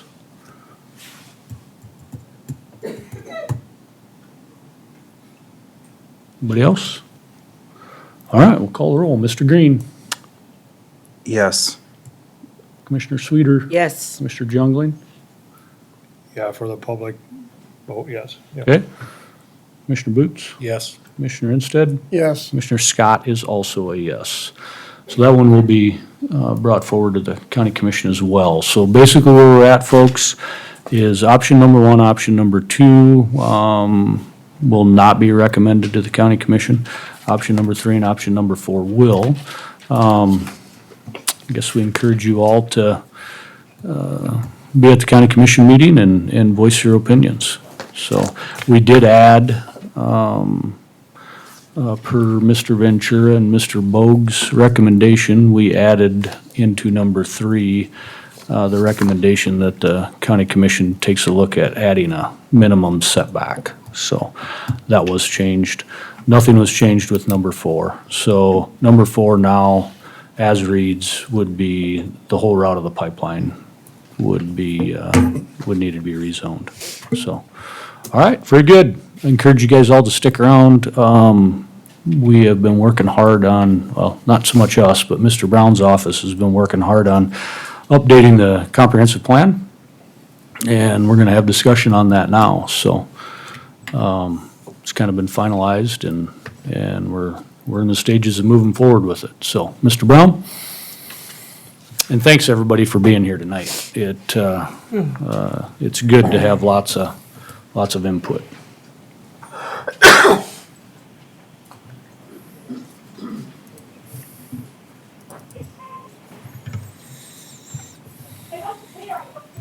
Thank you, Mr. Chair.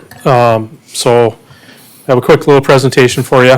And so our consultant that worked on the plan is on the phone, actually. I always point out because he's up there. But so I'll let him introduce himself, go through some of the slides, and then I'll just stay up here and kind of move the slides for him. And then there'll be a point where I'll talk a little bit about some of the beyond the current conditions. There's some our future land use map and our future goal and policies that I'll talk about. But Tom, if you want to go ahead, I've got the slideshow ready. Sure, thank you much, Toby. Good evening, folks. This is Tom Berry, and hi, planning commission members. Toby, if you can go to the slide with my younger version photo of myself, that's when we can make sure that we're on the same page here. So as folks, you may recall, I've visited with you previously for the past 2 years. Again, I'm Tom Berry, Senior Planner with Stantec. I'll be walking briefly through some of the content of the comprehensive plan update. Toby, go to the next slide, please. The agenda tonight is generally two topics: the plan content overview and a recommendation for adoption to the county board. Toby, next slide again. As just stated previously, I'll be walking through the sections of the update of the comprehensive plan to remind folks the sections of the comp plan included. There's an introduction. There's a description of Lincoln County, the demographic conditions, the infrastructure, parks, schools, and open space, land use, the planning policy framework, plan implementation, the references, and an appendix. So, Toby, next slide, please. So, although I just went through that laundry list, I'm going to go out of order right away. I think it's imperative that we start with community engagement. As folks recall, at the beginning of this project back in early 2023, both staff and the county board wanted really robust community engagement. And there's been a lot of change since those updates to the comprehensive plan, your previous one. So it was really important to engage the public early on. Toby, next slide, please. So although that was in the appendices, keep in mind that community engagement, as I said, started back in the spring of 2023 and continued deep into this fall. Multiple community meetings were held both with the general public as well as key stakeholders, agencies, and some local governments. We did have 2 community outline surveys as well as an online story map that included an interactive county map where folks could provide directly input. please note that the sections of the plan that are most influenced by community engagement were really those most important sections that Toby will be speaking to later. And those sections include land use, the planning policy framework, and the plan implementation, and the accompanying land use maps. Toby, next slide, please. So again, we're just going to zip through these in the interest of time, but the first was the introduction is that first section. It includes a summary of the community engagement efforts to get us to where we are tonight. That included a purpose, an authorization, and an adoption rationale. It also included the physical area of the plan jurisdiction and the stakeholders engaged throughout its development. Toby, next slide, please.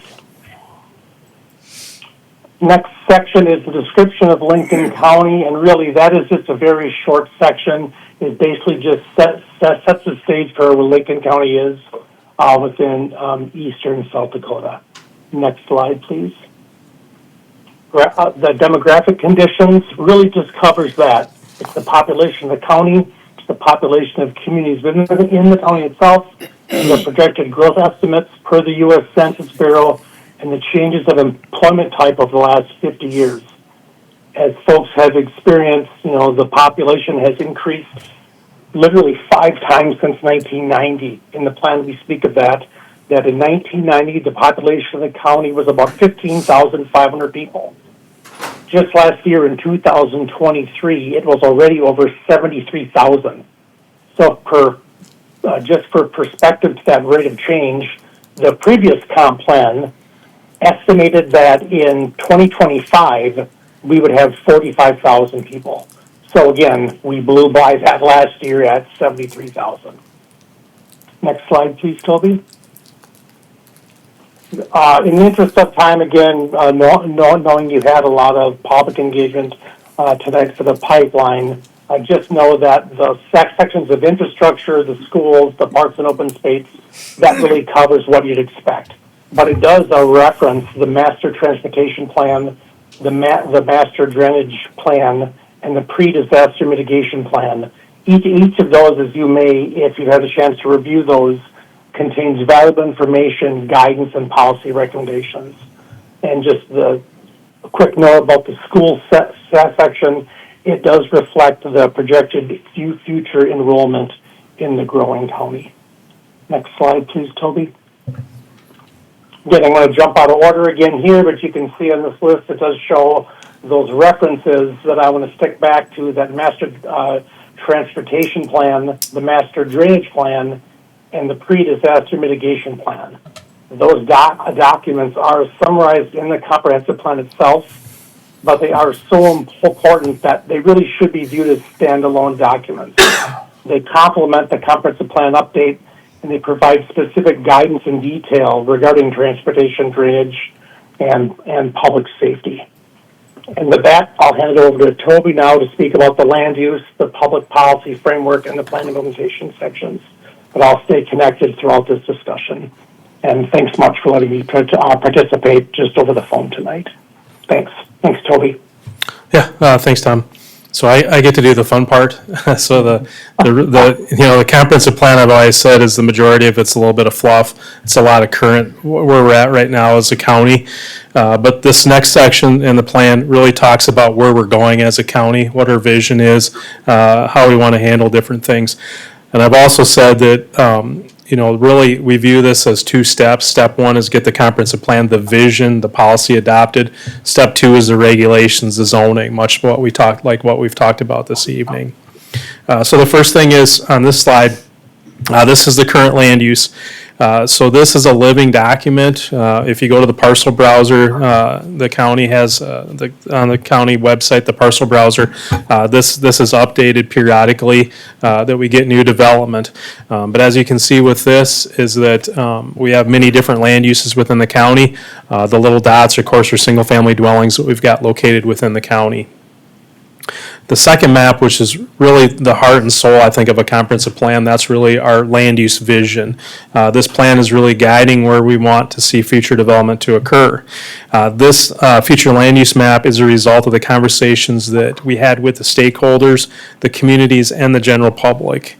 The general public said repeatedly at our meetings and in the surveys, and then the last part of this was we had a GIS story map application.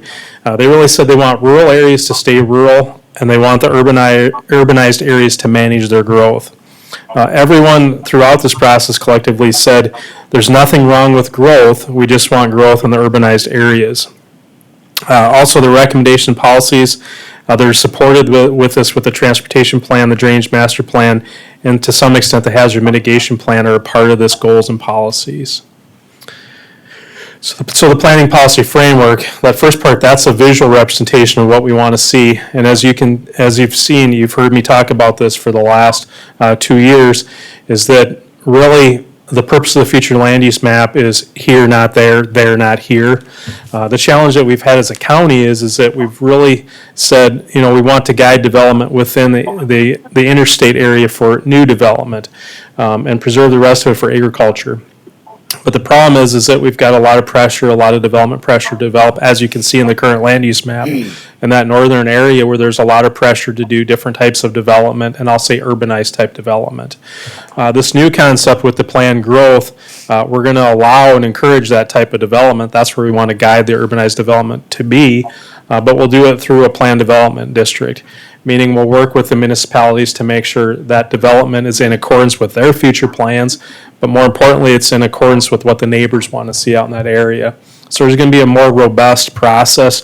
The rezone process allows public comment. It allows more review of the development that's going to take place.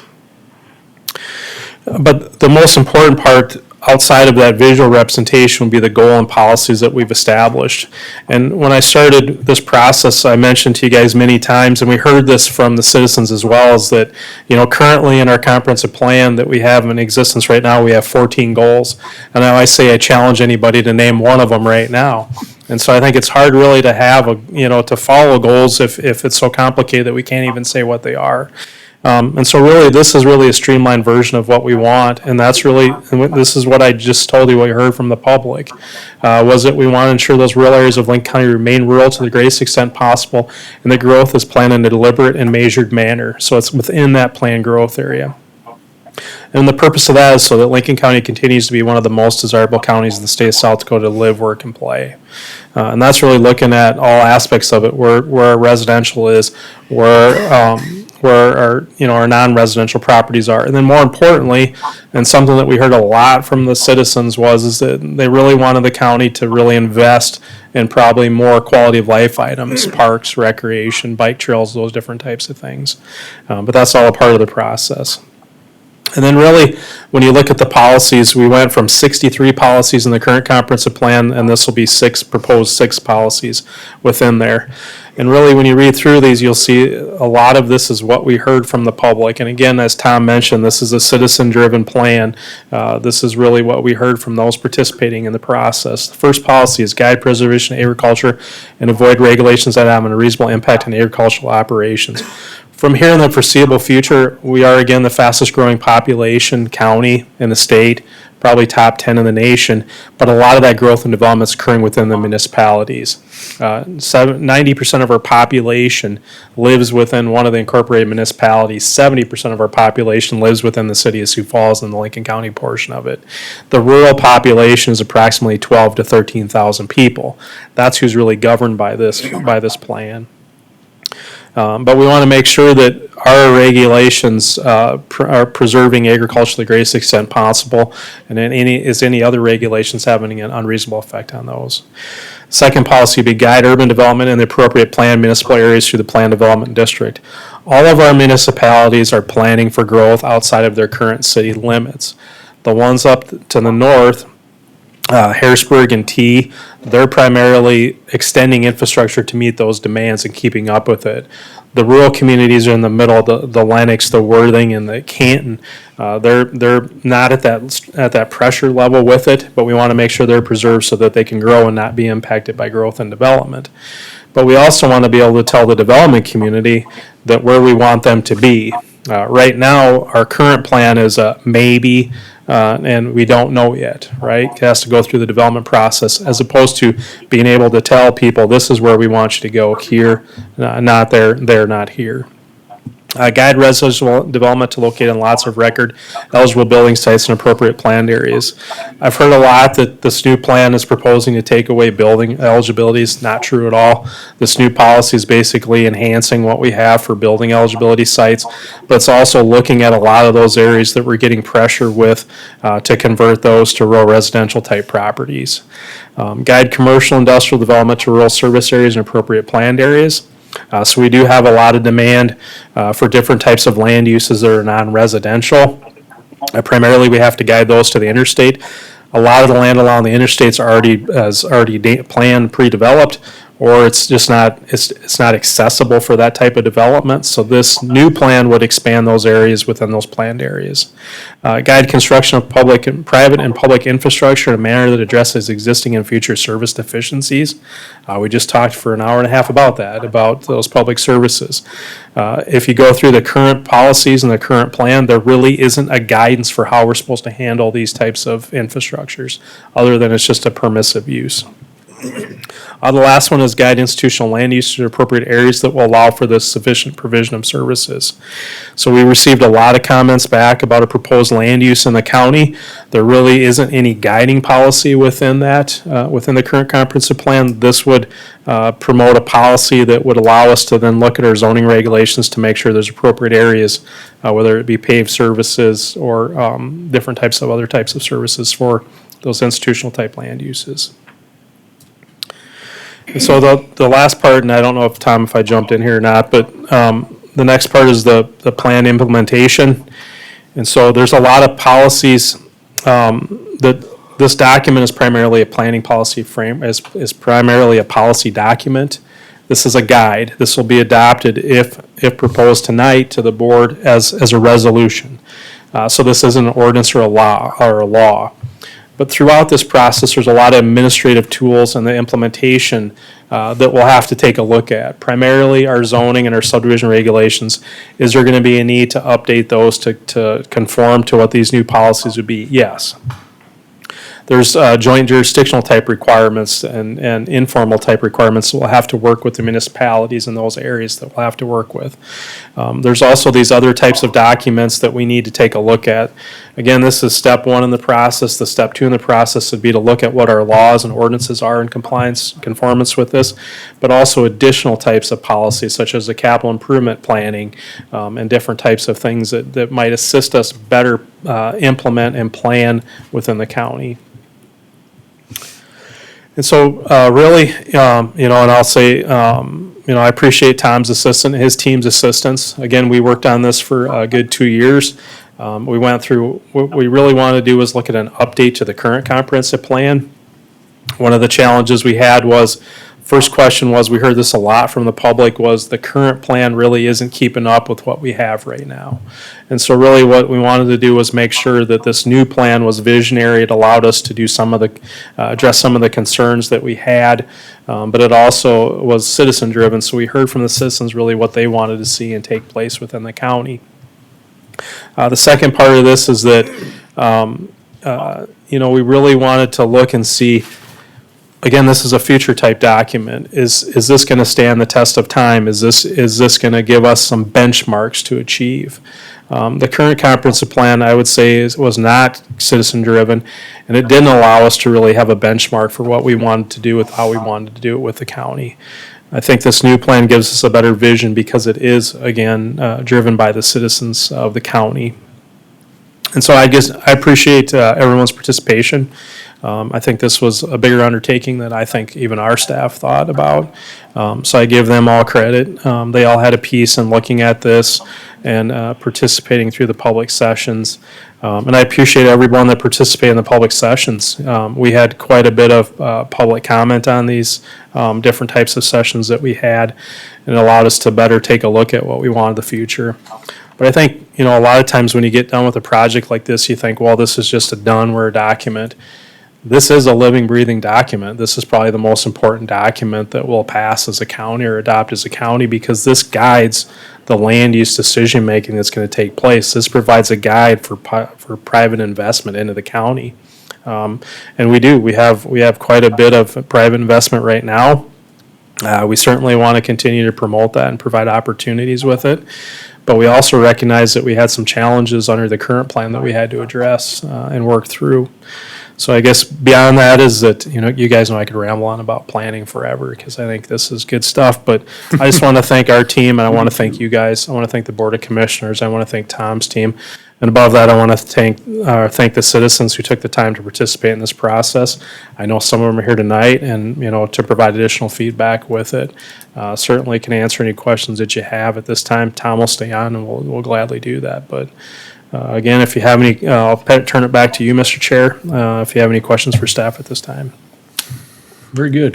Thank you, Mr. Brown. Thank you for your office and everything you guys have put into it. And you're right, it's exciting for us because I know that there was some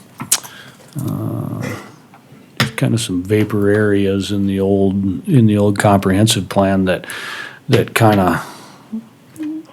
of stopped us from, stalling us from moving on when we'd have to make decisions. And just so people know that, when you get asked to be on the planning commission, you're generally have had no experience in this type of a role.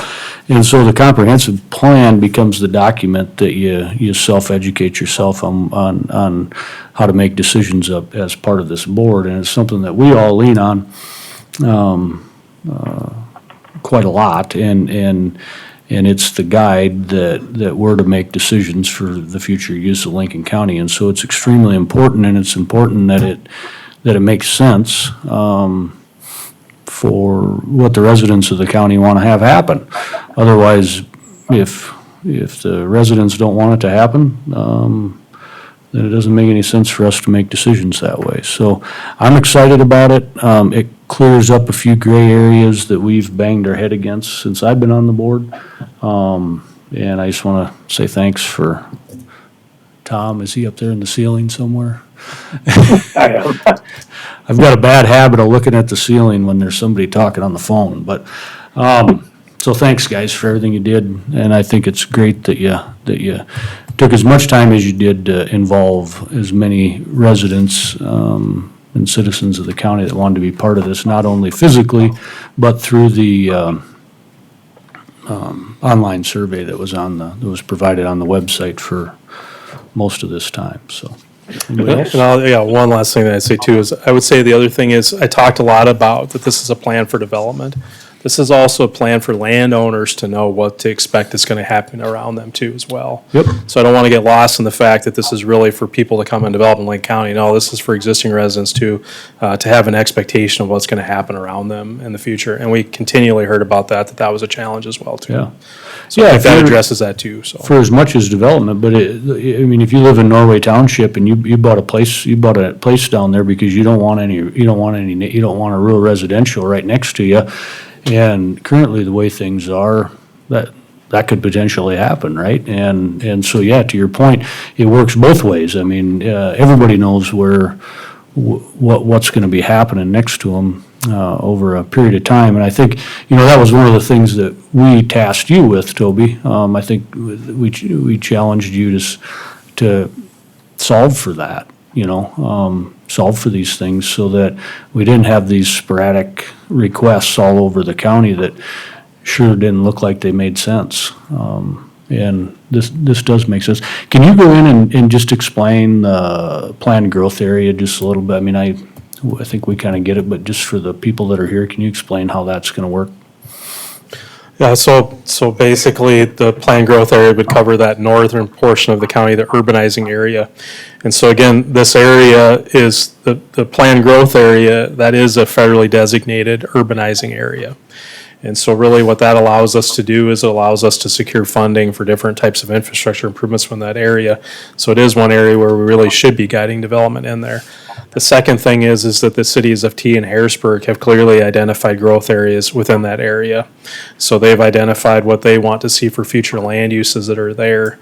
current comprehensive plan doesn't allow us to coincide both those plans with our plans. It actually is in conflict with theirs. Really what this is gonna do is, a landowner approaches our office, because again, part of this comprehensive plan is really saying that the county's gonna become leaders in the land use in the county. Is they approach our office and would like to pursue some different types of development other than agricultural type land uses. They would need to go through a rezone process at that time. So what we typically do now is, and I'll say this is a negative thing, it's called the ping pong thing, where we say, well, you gotta talk to them, and then they say, well, you gotta go back to the county. And I just think that's no way you should treat landowners, or developers, or anybody in that aspect of it. This allows us to work with the cities to really, to walk it through with them to say, okay, they're gonna propose this different type of land use. And so typically, those cities have subdivision authority, so we would work with the cities first to go through the subdivision process. County staff would be assisting throughout that process to make sure that it's done. As you're aware, we have rezoned properties in the county in the last few years that then the city never subdivided the property. So we have what I'll call a donut hole out in the middle of the county that anyone can now come into and utilize that zoning. Because, again, we didn't step through the processes to get there. Or that the city, or that the municipality doesn't want to annex. Correct, yeah. So then if some individuals, and primarily in that area, you as well as you know this, is that we've had a lot of requests for rural residential type properties. So then we would work with the city to make sure that it meets their subdivision requirements, their plating requirements. But then we would also do a planned development district. So within the zoning ordinance, you can do a conventional zone, which is your agriculture, commercial, rural residential, or you could do a planned development district. And we've done a number of those throughout the county. That allows us to be flexible with the zoning, so the setbacks, making sure the land uses are coincide. I know that it's always been a concern of the planning commission that when we allow storage units, that those don't meet the zoning of any city in the county. Because typically, though, they require those to be in an industrial zoning district, and we put it in a commercial zoning district. So this would circumvent that and would make it better for it. But beyond that, we continually hear too is that, well, so the city's gonna do a subdivision plan, but they don't care about us because we don't live in the city. We're not a part of that process. And so we'll make sure that we go through that process with them and that we're engaged in that process. But once that part's done, then they would come to the county for a rezone, go through the planning commission, the board of commissioners. We would assign the land uses. We would assign the lot yard regulations, setbacks, and all that stuff. But hopefully the goal of all this is number one is to guide development to those areas because they're truly urbanizing and planned. But the second part about it is the big concern that we have, because we're seeing it currently, is that when the cities get there, they're not annexing these properties because it doesn't meet their standards, because the people don't want to have to retrofit their properties. That's going to create donut holes and problems for law enforcement, for everybody, all of us down the road. It currently does. So this will circumvent that process, but it'll just create better communication, better cooperation, and better planning. So the development that's going to happen is people aren't going to go, well, geez, why that turned to yellow? They're going to say that's a good planned development that's going to be within that area because it's been vetted, it's gone through the processes. So that rambling on enough about what it would do. But essentially, we have the framework to do that now. We just need the policy guide in this plan to really carry it through. And the current option is, as is right now, what the trend has been is the only way to do that is rezone to rural residential, and then that rural residential area doesn't really conform with the municipality that's coming at them. And so either A, it costs a bunch to retrofit your house to link into your municipality, or B, the municipality just says, we don't want you. And so in turn, what this board has done, I think, pretty consistently for, 3 to 4 to 5 years, is we've just denied the rural residentials because that didn't make sense. So this now makes sense because you solve for those two problems. So I guess that's what I'm excited about. Yeah, I mean, I think, the other thing, and we've really tried to do that with the last few commercial, industrial type rezones, is part of the planned development district too is that we would have public engagement. We'd have neighborhood meetings and things like that we don't currently do. We've seen those have been pretty successful in different types of applications. But we've also seen where, the cities have said yes, and then all of a sudden they changed their mind and said no on some of the developments too. So this allows us to better consistency and better cooperation with it. Because these are significant investments that landowners are doing. The current landowners and the proposed landowners are there too, so. Just, I hear it a lot, people say, and that happens in every jurisdiction, is that they'll say, boy, that wasn't planned well, right? Or that, where'd that come from, or how'd that happen, and that kind of stuff. I don't think that's gonna happen with the new plan. Mhm. It's gonna be more consistent with what planning is, so. Yep. Okay, otherwise, staff's recommending that you recommend adoption of this to the Board of Commissioners. We did publish notice for a public hearing tonight, so you can take public comment on it. And then if recommended for approval, it'll go next month to the Board of Commissioners for their same review and approval. So, Yep, thank very you. good. Thank you, Mr. Brown. Yeah, so we'll open the floor to public comment. If there's anybody that would like to speak on this, I guess we're just gonna let you speak on it, whether you're for it or against it. Yeah, give us your thoughts.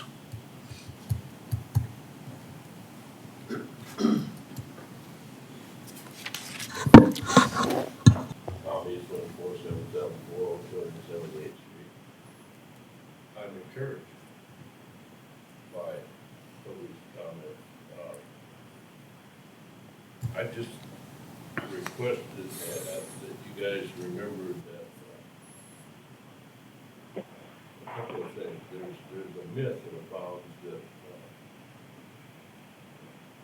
building growth development, both residential and commercial, increases taxes and eases over the tax bill. It's obvious that all the development in South Dakota, Lincoln County, at that point. Ask yourself, is it working? Is that working? We have the worst tax problem. And I'm also encouraged to talk about the land use, and I'd like you to remember that planning can be planning for development. It can also be planning not to develop. Mhm. Because if you go to the places in the country that have grown really rapidly with high population centers, they're a mess. Let's not turn this into that. Mhm.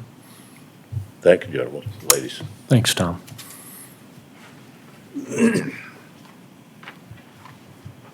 Kaya Broders, 47580, 278th Street, Canton. First off, I'd like to start by applauding the work that Toby and his staff have done, and the fact that they did allow for so much public input. Some things that I highlighted, especially when you look at, if you look at the word maps on pages 55 and 56, as well as the survey that came through on page 58, on 58, was that growth should be managed effectively in the area to avoid land use conflicts. A rural lifestyle is valued by the community. And some other pieces that I've heard echoed multiple times this evening is the importance of local power. A plan for landowners to know what to expect, to protect the economic interests of Lincoln County. And another quote was to give the neighbors what they want to see in that area. I love the fact that we highlighted that 12 to 13,000 people are really the ones governed by this plan. And I am just one with a family of four that stand beside that and really look towards just the importance of this document and the fact that our state should not be able to come in and supersede these pieces, as well as our federal government. Many of you may or may not know who I am, but I do lead up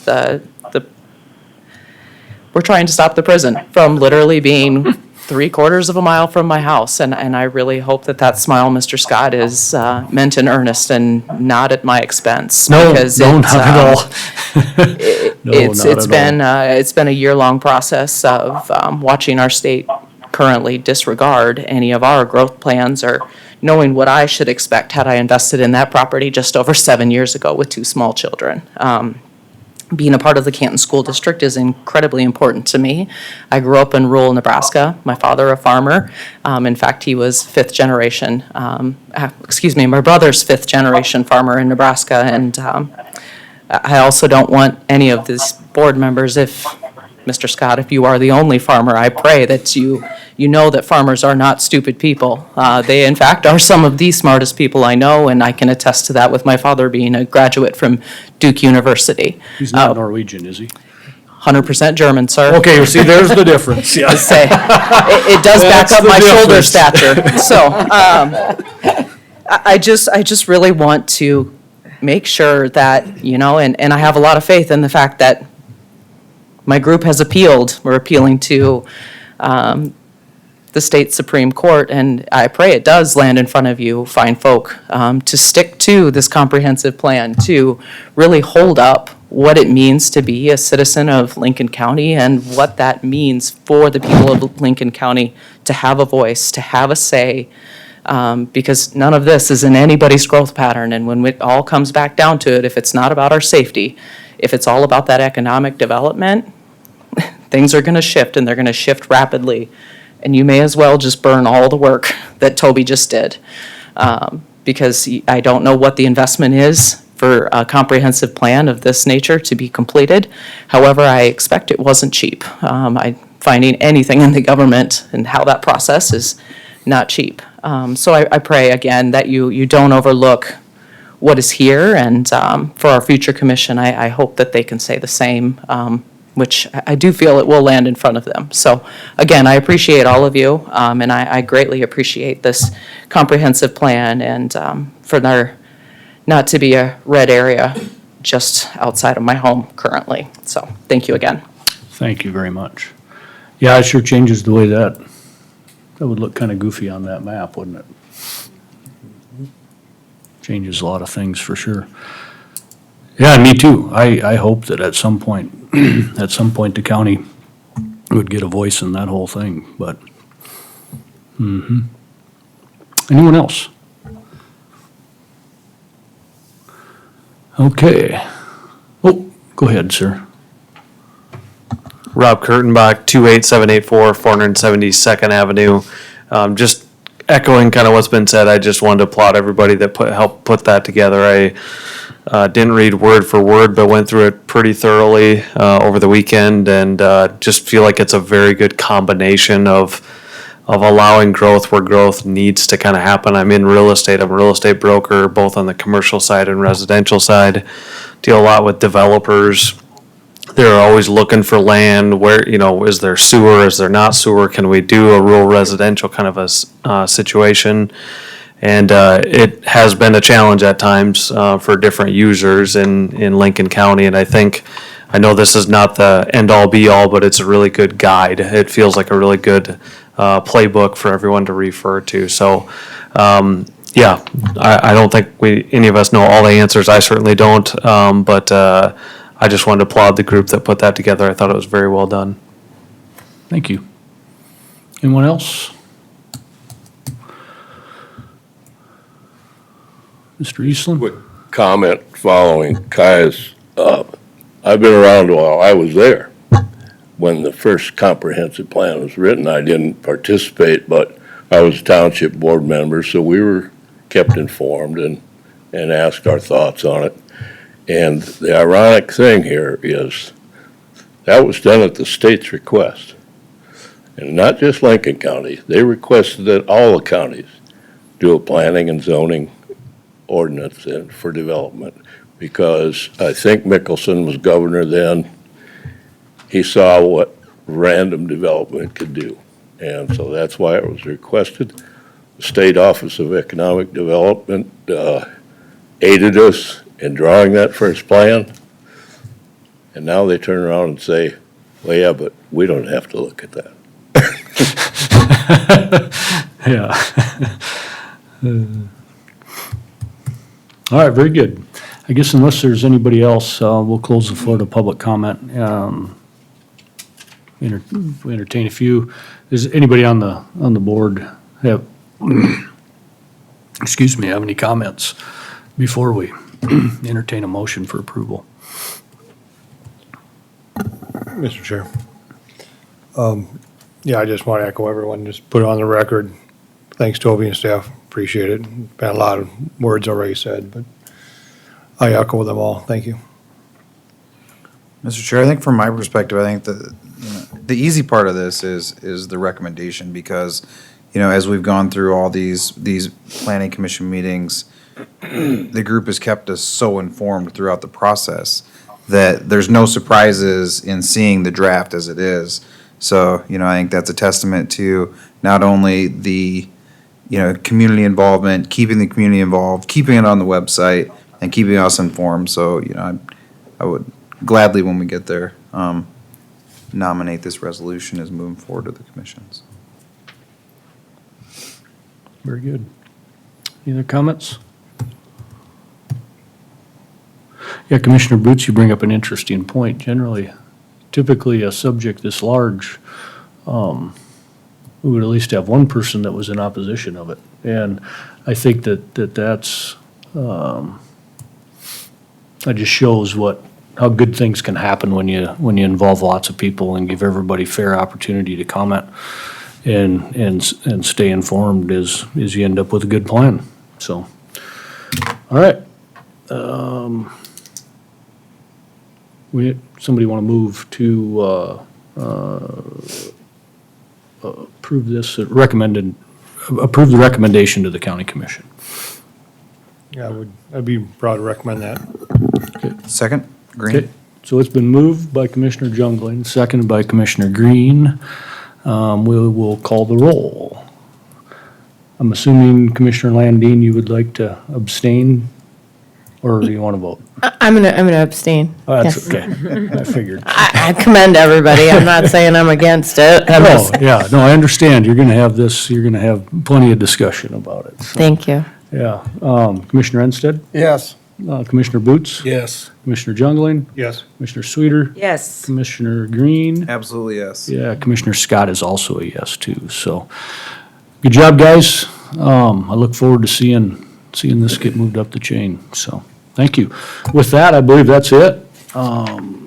So we will ask for a motion to adjourn. I will make that motion. There we go.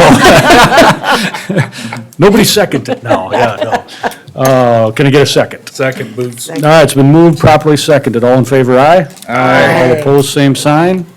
Meeting is adjourned. Thanks, guys.